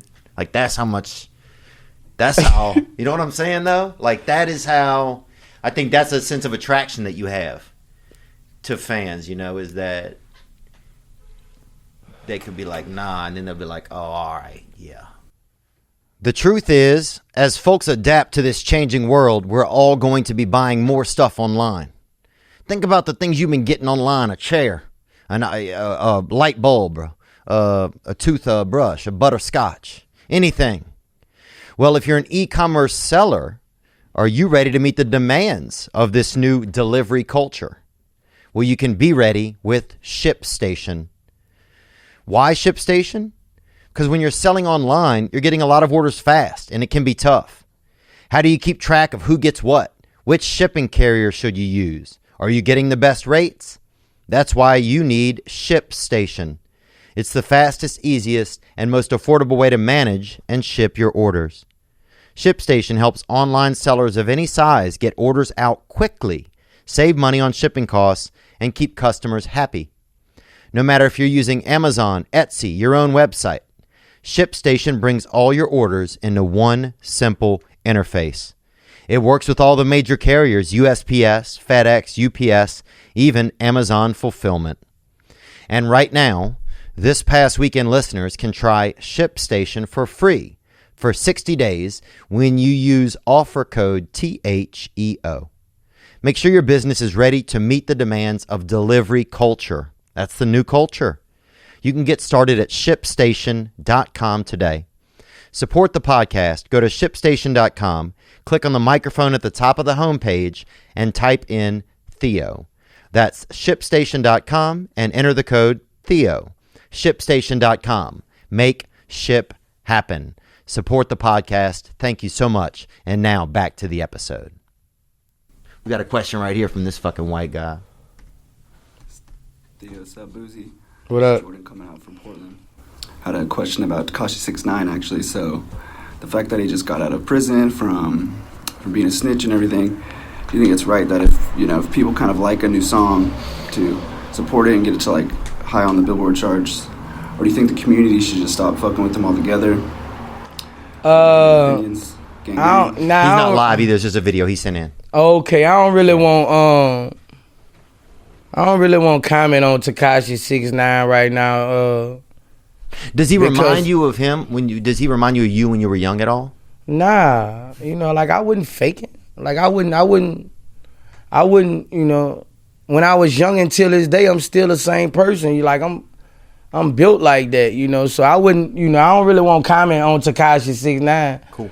Cause it ain't worth it, I don't really want to comment on like certain situations I don't comment on because I'm not none of the dudes he right, he's not beefing with you. Yeah, you're not in his world. Yeah, I'm Boosie. I don't get no clout from beefing with 6ix9ine, bro. Like that don't go together. Yeah. Like I don't get nothing, no cool points for that. Yeah. So who is that ain't gonna look right, bro. So, and I'm not them other dudes. Like I'm serious, bro. Like Nick, will you fix his mic? Yeah. I'm serious. I just want to make sure it's up. Yeah, that's it right there. That thing. You need to come out with them Boosie Viagras, bro. What about that?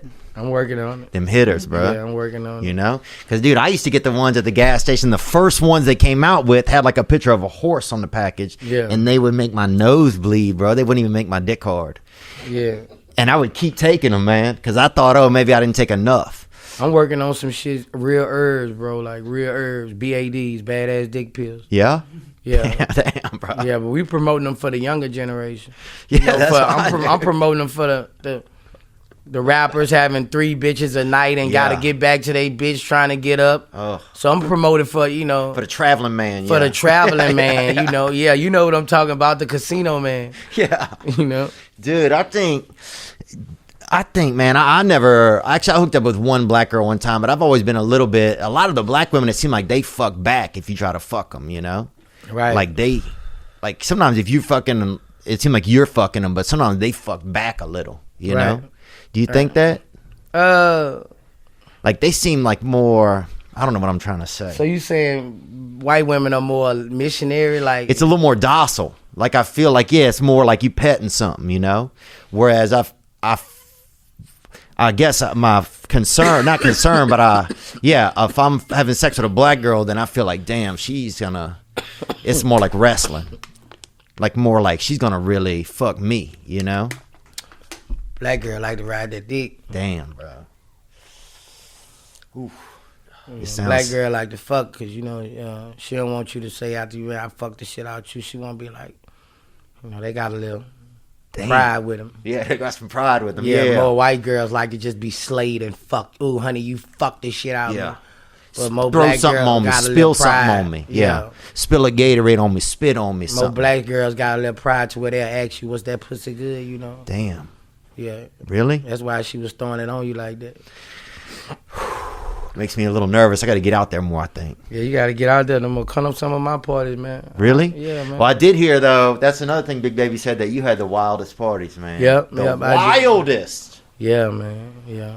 He said wildest, bro. I mean, everything, bro. Yeah, it be going down, man. I like to have a good time, bro. I like to have a good time, and I like fun girls. Yeah. And I like to see, it's really about showing everybody else a good time. Yeah.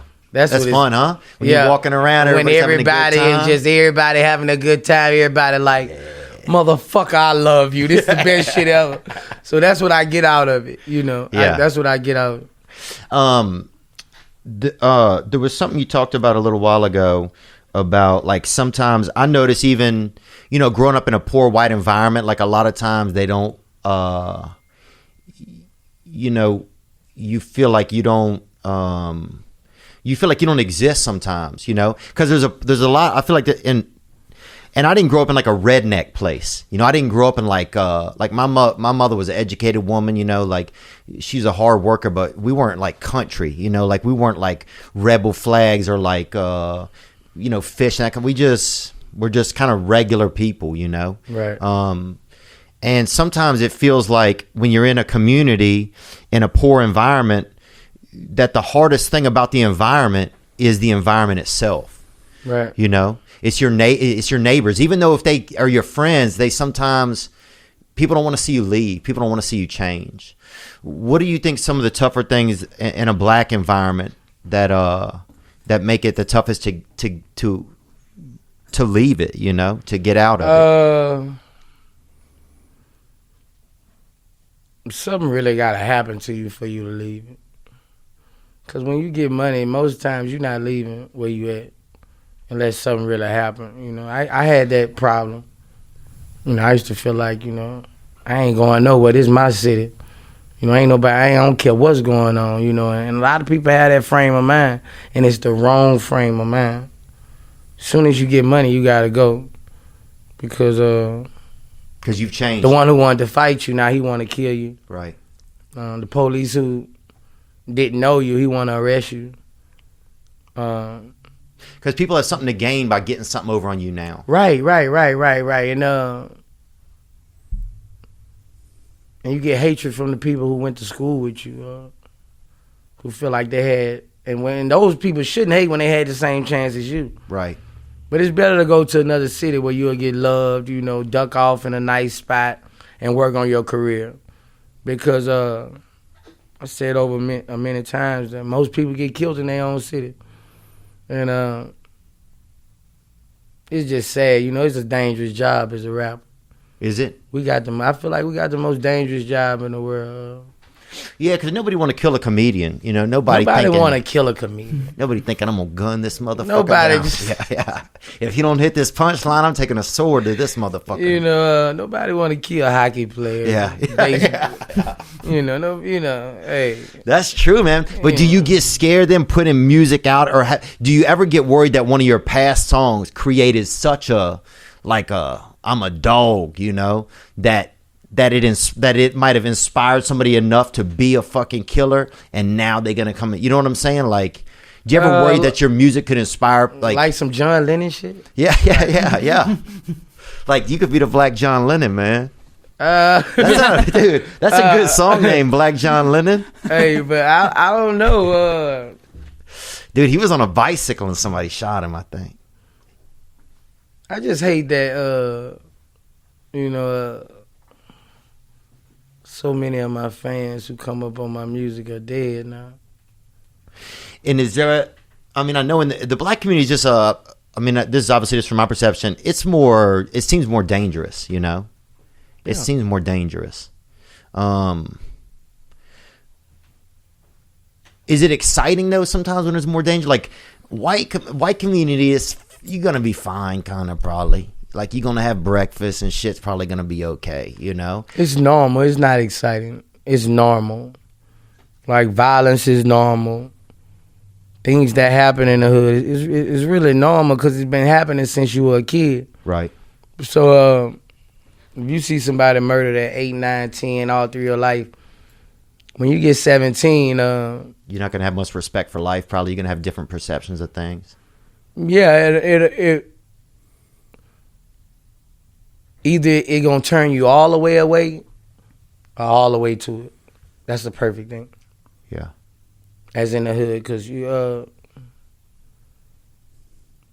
once somebody get murdered close to you, you feel you can do it, even if you didn't do it before.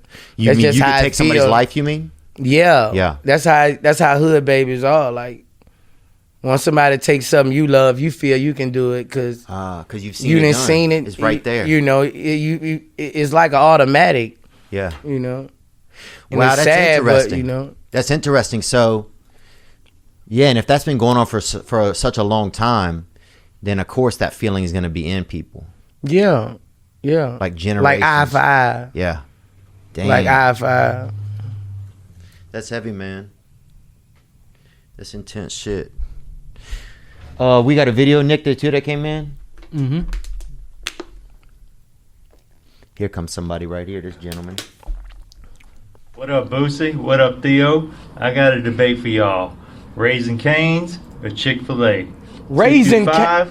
Gang, go Tigers. Gang, bro. Damn, dog. Raising Cane, duh. What? Raising Cane, duh. I don't think so, bro. Damn Chick-fil-A, Raising Cane. Bro, you tell me you got LSU.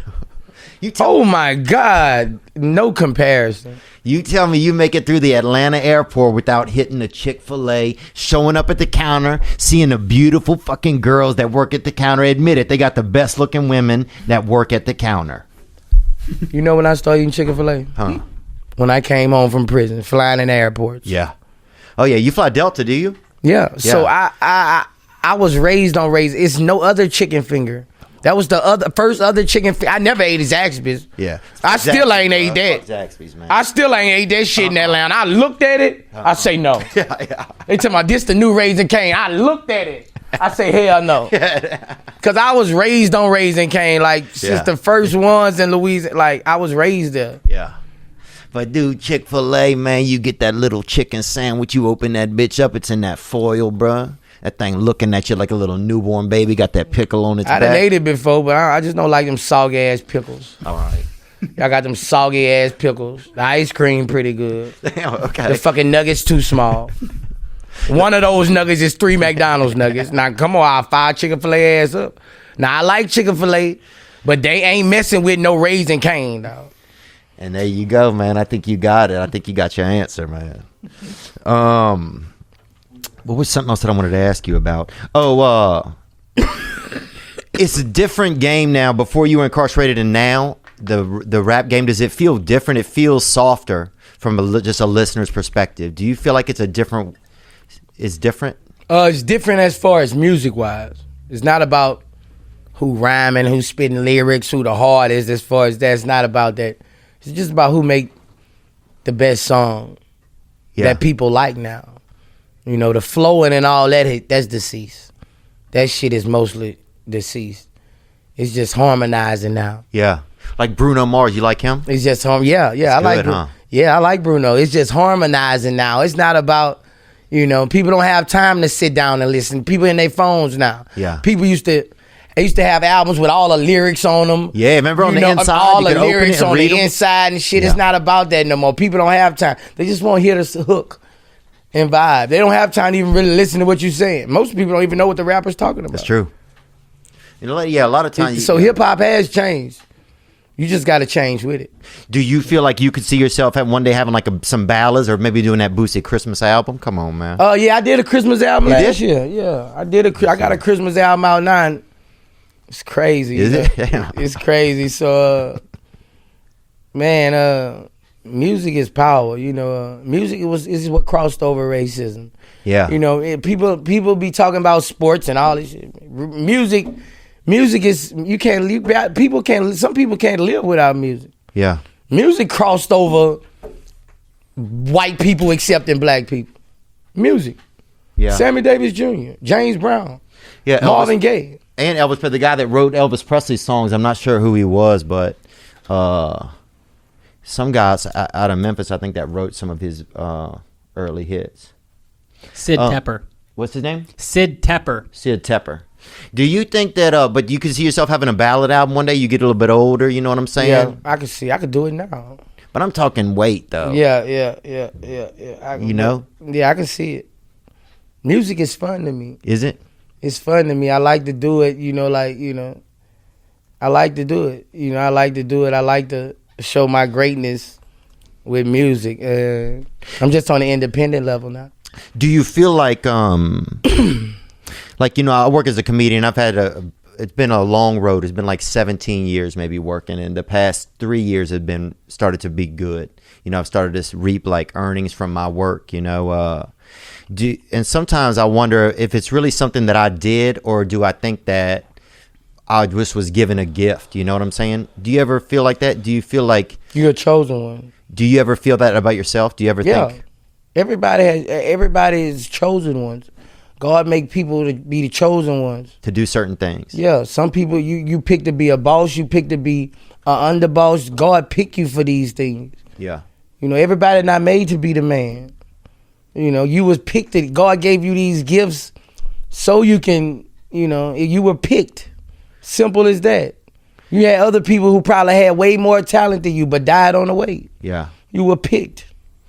Do you, if there was something else, you ever look at another job, and it could be any type of job, a small job, a big job, a quiet job, a loud job. Do you ever look at another job and think, oh man, that's something you feel inside you like, oh, that's something that I would have liked to do. Besides what I'm doing now? Even if it wasn't a great Whatever job. I would have did, I would have ran it. Yeah.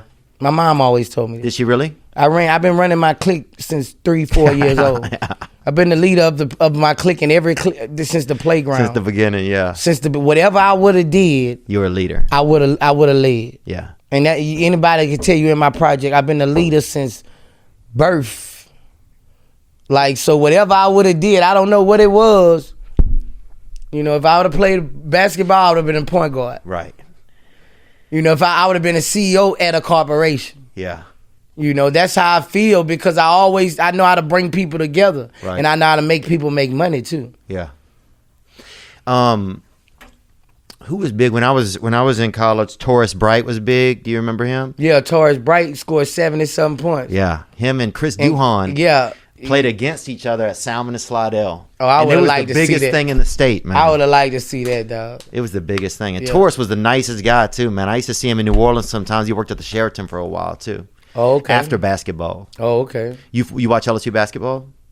Nah, yeah, I watch it now. My nephew played for LSU. Really? Yeah, Javante Smart. Oh, really? Yeah. That's your nephew? Yeah. Oh, yeah, with them short-ass shorts? Yeah. Yeah, man, he's good, bro. Yeah. I thought he did better the year before. I think he'll get back to doing good Yeah, again. I think, then he working hard right now. Yeah, we finna get him now. Yeah. He just had this shit with the NCAA and all that shit. Oh, yeah, that's right. Him and Coach Wade both had it. Yeah. Tremont Waters was great, though, wasn't he? You know what I'm talking about, the little point guard? The light skin. Yeah. Yeah. And he plays in Maine now. He plays on like a AAA team. But damn, he was good. Yeah. But I think last year they didn't use Javante correctly, really. I think they had him playing, I don't know if the year before, sometimes they had him bringing the ball up sometimes. I like it better when he... On the wing? Yes. Yeah. I feel like he serviced, his skill set was better. Yeah. I think he's still going to have some good seasons, though. Oh, that's crazy, man. I didn't know that was your cousin. Yeah.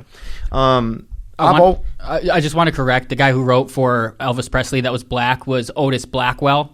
Sid Tepper was a white guy. I just wanted to correct that. Otis Blackwell. I always felt like that black people didn't get scared. Like, I've always felt like when I was young, like felt like sometimes I would get scared and my black friends would not get scared. Like they just didn't have like the same, they didn't feel fear or something the same way that white people did. Does that make any sense to you, do you think? Right, because this is a different upbringing. It's a different upbringing, Most times it's a different upbringing than y'all household. Our whoopings are different. Right. Right. So if you get beat by your daddy, your mom beat your ass with a switch. Our moms beat our ass. So fighting you, that's not shit. Right. We feel our mothers and fathers more than anything in the streets. That's Right. fun. Yeah. You know, like, yeah, that would be a thing, man. I would feel like if I got in a fight with a black kid, I'd be like, damn, I'm scared, and he's about to fucking have fun, and that was a scary feeling, you know. Yeah, that because it's like that. You know, we go out there to do that shit. So it's different, man. It's different. Do you feel like music, like a lot of music has violence in it, you know, it has right energy, it has talking about the streets, places you grew up. Right. Do you feel like that contributes to like black on black crime, like it contributes to young men, you know? In some ways. I can't say it doesn't, but in some ways, it also take care of millions of black families. Music moguls and music take care of millions of black families. Right. So it evens out, but it's up here as far as success. It's a way for us to tell our story. Right. Now we make the money that only the country singers told their stories on the porch. Now we tell our stories on the porch. Yeah. They're just different. Right. And we can't blame us for telling our stories because we was put in these situations. Right. You know, this country put us in these situations. So, you know, music made us an opportunity to get money right. and get rich and get respected. Yeah. So us talking our life ain't no different than a country singer talking about what's going on the porch, somebody breaking somebody's heart, drinking a beer, right. woo-de-woo, that motherfucker fucked my cousin, you know what I'm saying? It's just, you know, he fucked this cousin, he got shot. Yeah. So it's just a little, just a couple of exclamation points on it. That's how I look at it. Shit. He got shot. What was something from when you were young that you missed, like just being a kid? What was something that you missed? Because I hate getting older, man. I hate it, bro. I hate it, man.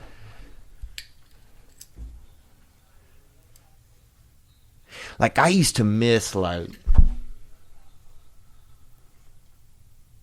Dude, I used to miss at school you would go and remember you would have a girl, maybe you had a crush on her or something, and just... Like how I would behave around her at school, like scared to be by her, just fucking doing. I don't really miss much because I don't really miss the struggle. Really? You know, I miss everybody hanging out there in front of my grandmother's house. You know, like family. You know, that's what I miss the most, the hanging. That's why every time I go to Louisiana, I do the same thing that I did when I was a teenager. Yeah. Throw barbecues and, you know, because that's what I miss. Oh, you have all kind of shit, man. You're like, I need anybody that does fucking Man. surf snowballs. Yeah, like I need you. I here. miss that. I miss being that little kid, and one, you know, exit. I love that feeling of the biggest drug dealer giving me $20, $10. Yeah, you know, that made my whole week. So I go back and I do things that I always wanted to see. You know, and that's special to me. I'm living somewhat of my childhood as an adult. As an adult, right? I'm the king now. Yeah. You know, I know how it felt when that little kid was just looking at me. You know, and he just stared, and I just stare at him. I know not to do that from how that affected me looking at the big timer. I see what you're saying. Does he like me? I didn't know he just looked at me. Right. So what's up, little nigga? Why you looking at me? What's up? Right. Break that ice. I break that ice. I never let, because one time I looked at one of the bosses like that. I was just looking at, he was fresh as fuck. But he looked at me like, what the fuck? And just turned his head, you know, and that stuck with me for like 4 years. Like, because you're thinking, what does he think? Does No, he not about like 2, because he ended up giving me some money a couple years after that, but that stuck with me with Big Kenny. Yeah. It stuck with me, bro, because I ain't know. What he thought? You thought maybe he didn't like me? Yeah. Yeah, I feel that. So I break that ice when I see them kids doing that. I always What's do going that. on, little man? Yeah. What up, man? What's up, man? What you want to holler at me? Yeah. You want to take a picture? Come on. Yeah. You know, because them the ones who really, they care. Yeah. Something on their heart, you know? Yeah, and let that change his mindset. Then he don't leave wondering, okay, how does that man feel? Right. Does somebody not accept Right. me? He leaves saying, man, Boosie cool people. Yeah, and it's okay for me to inquire and be curious without getting shut down. Yeah, because that could dramatize a kid. That's real, yeah. Your kids have a different life. Your kids have had a different life than you had growing up. Right. Do sometimes... They don't have the same hustle. They don't. It's just, and there's nothing you can do about it because so much is given to them. It's crazy. Isn't that crazy, bro? Yeah. They don't have nearby the same hustle. And you can't recreate that. You can't name 10% of the kids under 15 who are saving money. Yeah. You can't name them, bro. You know, because it's different. It's different. You know, you can't name kids you can't name too many. You know, people. Everything is right here in their hand. Yeah. They don't have to go for nothing. They want to know if a girl like them. It's right there. They want to find out about a job. They want to ask something. It's for something. right there. You know, it's different. You know, and I feel like that disable kids, disable a lot of athletes in the world also, because a lot of kids don't want to go out and play. They just want to sit right here. Well, well, they got that playing Fortnite. You know, if you was raised in the 80s and 90s, you had to be outside. Yeah. Your fun had to come from outside. Yeah, you had to make it. You had to make it. Yeah. Now it's all right here. Now everything is all right here. They look like creatures almost when they get locked in. Right. You didn't have to go really study the spelling test and all. You just pull it up. Yeah. And you know. Isn't it interesting though how you can't recreate that for them? You can't. It's like, it's weird. Once you get a generation of wealth, there's something that it does negatively to the next generation. Yes. Isn't that crazy, bro? Yes, that's crazy. I was just watching that on a show on American Greed, what happened with some shit just like that, because we give it to them, but we didn't. That's what happened with a couple of my kids. I gave it to them, so 2,000-3,000 is not a lot of money to them. Right. They blow through that shit. That's crazy. You know, so I'm raising my other generation of kids, my 9, 10, 11-year-old. Every day I go to work. Every day I'm in Atlanta, I go to work. They got to get up and go to work with me. If we shooting videos, they got to have the props. They got to be working. Right. If this is every day. If they got to check in at my door at 7:30. Yeah. This set, I'm going to make them work for everything. Right. I paid them $150 a day when they go work with me. Nice. I told them, you stay with your daddy this summer, that's $17,000 down there a piece for you. And this is instilled in their head now. That's how you make money, you work. That's how you make money, you work. Right. So when they get 16, it's gonna be like a sin to ask me for money. Yeah. They gonna be so on stacking, and once you get to seeing those bands stack, my boys fell in love with it. My boys, they say, Daddy, I made $1,200 in 8 days. I done made 12. You know, it's exciting. It's exciting, but if we just give it to them, they would never know the worth. It's crazy though, isn't it crazy? Because you would think though, you would think they would have the same as you. It doesn't carry. It doesn't. It's really interesting, man. Yeah, because my brother and I, when we were growing up, we didn't have anything, but now my brother's worked really hard in Baton Rouge. He has a tree cutting company, and now he has kids. They have a different life, you know. And as part of it, it's exciting. You think you would have had that if y'all would have had rich parents? No, I wouldn't be the same person. I would never have been a comedian. Because I had to be a comedian to defend myself. The only thing I had when I was young was my words, you know. Like, I couldn't have... We didn't have the extra stuff. But words were mine. You couldn't... Words I had. They came from me. Right. Like, anybody could have something else. You could have the Reebok pumps, whatever. You could have all the shit. But my words were mine, you know. And so when it came to humor or words, then I said, oh, this is my weapon. Because nobody can control if I have this or not. I wake up with my words every day. Right. So that's why I think I got into doing stand-up, because, I can do this. No, everybody has this, but if I master it, then it's like, I don't know, it's me showing them. I'm going to show them, you know, even if I didn't have some of the same things. Look, I'm going to make the most of what I do have, you know, my words. Right. I just wish it would just carry on. I know, man, it's crazy. But, it doesn't. And it's almost sad to see it not carry on, because they're like, watching you. Yeah, but they right. Well, it's yeah. So it's like, are you the bad influence? It's weird. It's weird. Like, it's weird, man. Like, do they see how hard I'm working for this shit? Like, you know. Yeah, I don't know. It's funny. It's interesting to see if they recognize. Yeah, that's it. You watch UFC or no? Nah. But I'm finna start my own. You gotta start watching. I'm man. finna start my own backyard cross the really? track fights. Get the fuck out of here. Yeah, Really? yeah. I'm just going through the lawyers We'll put right now. Nick in one, man. We just going through the lawyers right now, bro. I got my logo together. Yeah. It's going through the lawyers right now. Every place got to cross the track. So we're going to be setting up our train tracks. I just got the steel gate. Wow. I got the steel gate. Got all my paperwork together. And I'm going to do 5 fights in each city. $1,250 a piece. Yeah. The winner get $250. Yeah.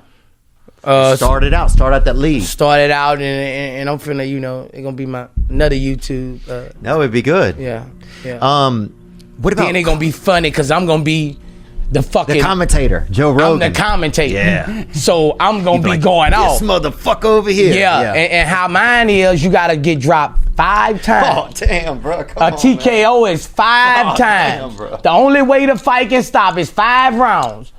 The only way the fight keeps on going throughout the 5th round, if you haven't been knocked down 5 times, are you out cold? What the? That's the only way the fight stops. Bro, some people are gonna pretend they out cold to not get back up though. Well, your ass you gotta drop 5 times or be out cold. We gonna kill it, bro. Cross the track street bros. I like it, man. Hell yeah. Yo, we'll fucking put White Nick into one, man. I'm ready. I'm ready, man. Mike, you need 1250 shit. Yeah, 1250, that's nice to kick somebody's ass. Oh man, I go out there. Now, what if you lose? What do you get? 50? You get $250. Oh, for losing? Yeah, $1,500 bet. Damn. Yeah. Yeah, I'd even lose for $250, man.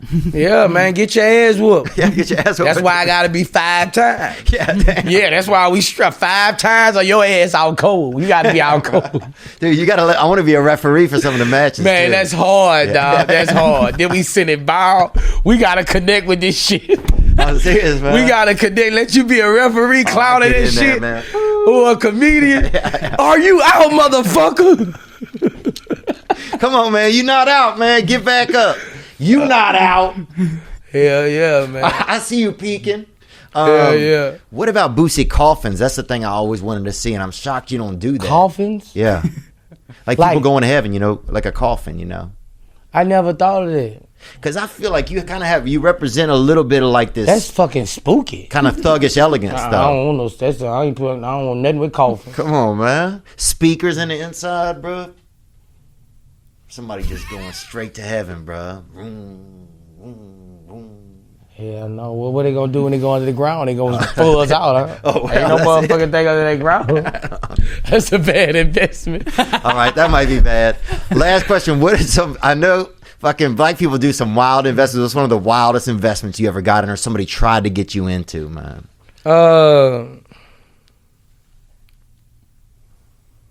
Something wild, bro. A child. Girl, Instagram model, she just was like, Boosie, you a good daddy. Let's just have a baby and we not gonna have no, like, you can do whatever the fuck you want, but me and you will make a cute baby, like, no strings attached, like, I just want a baby with you. I was like. Did you get it? No. No. Because then she'll come for money, probably. It was just too much. Yeah. Like, we never even talked. Damn. Like, I didn't comment on her Instagram. Like, we had no, she just fucked me up. Like, I want to have a child with you. Like, I know you're going to take care of your baby. I know you don't give a fuck about what women do. I don't care. I was like, no. Damn. Hell no. Yeah, that's a bad investment. Bad investment. Yeah. I said no. I said no. I don't know what else I got, man.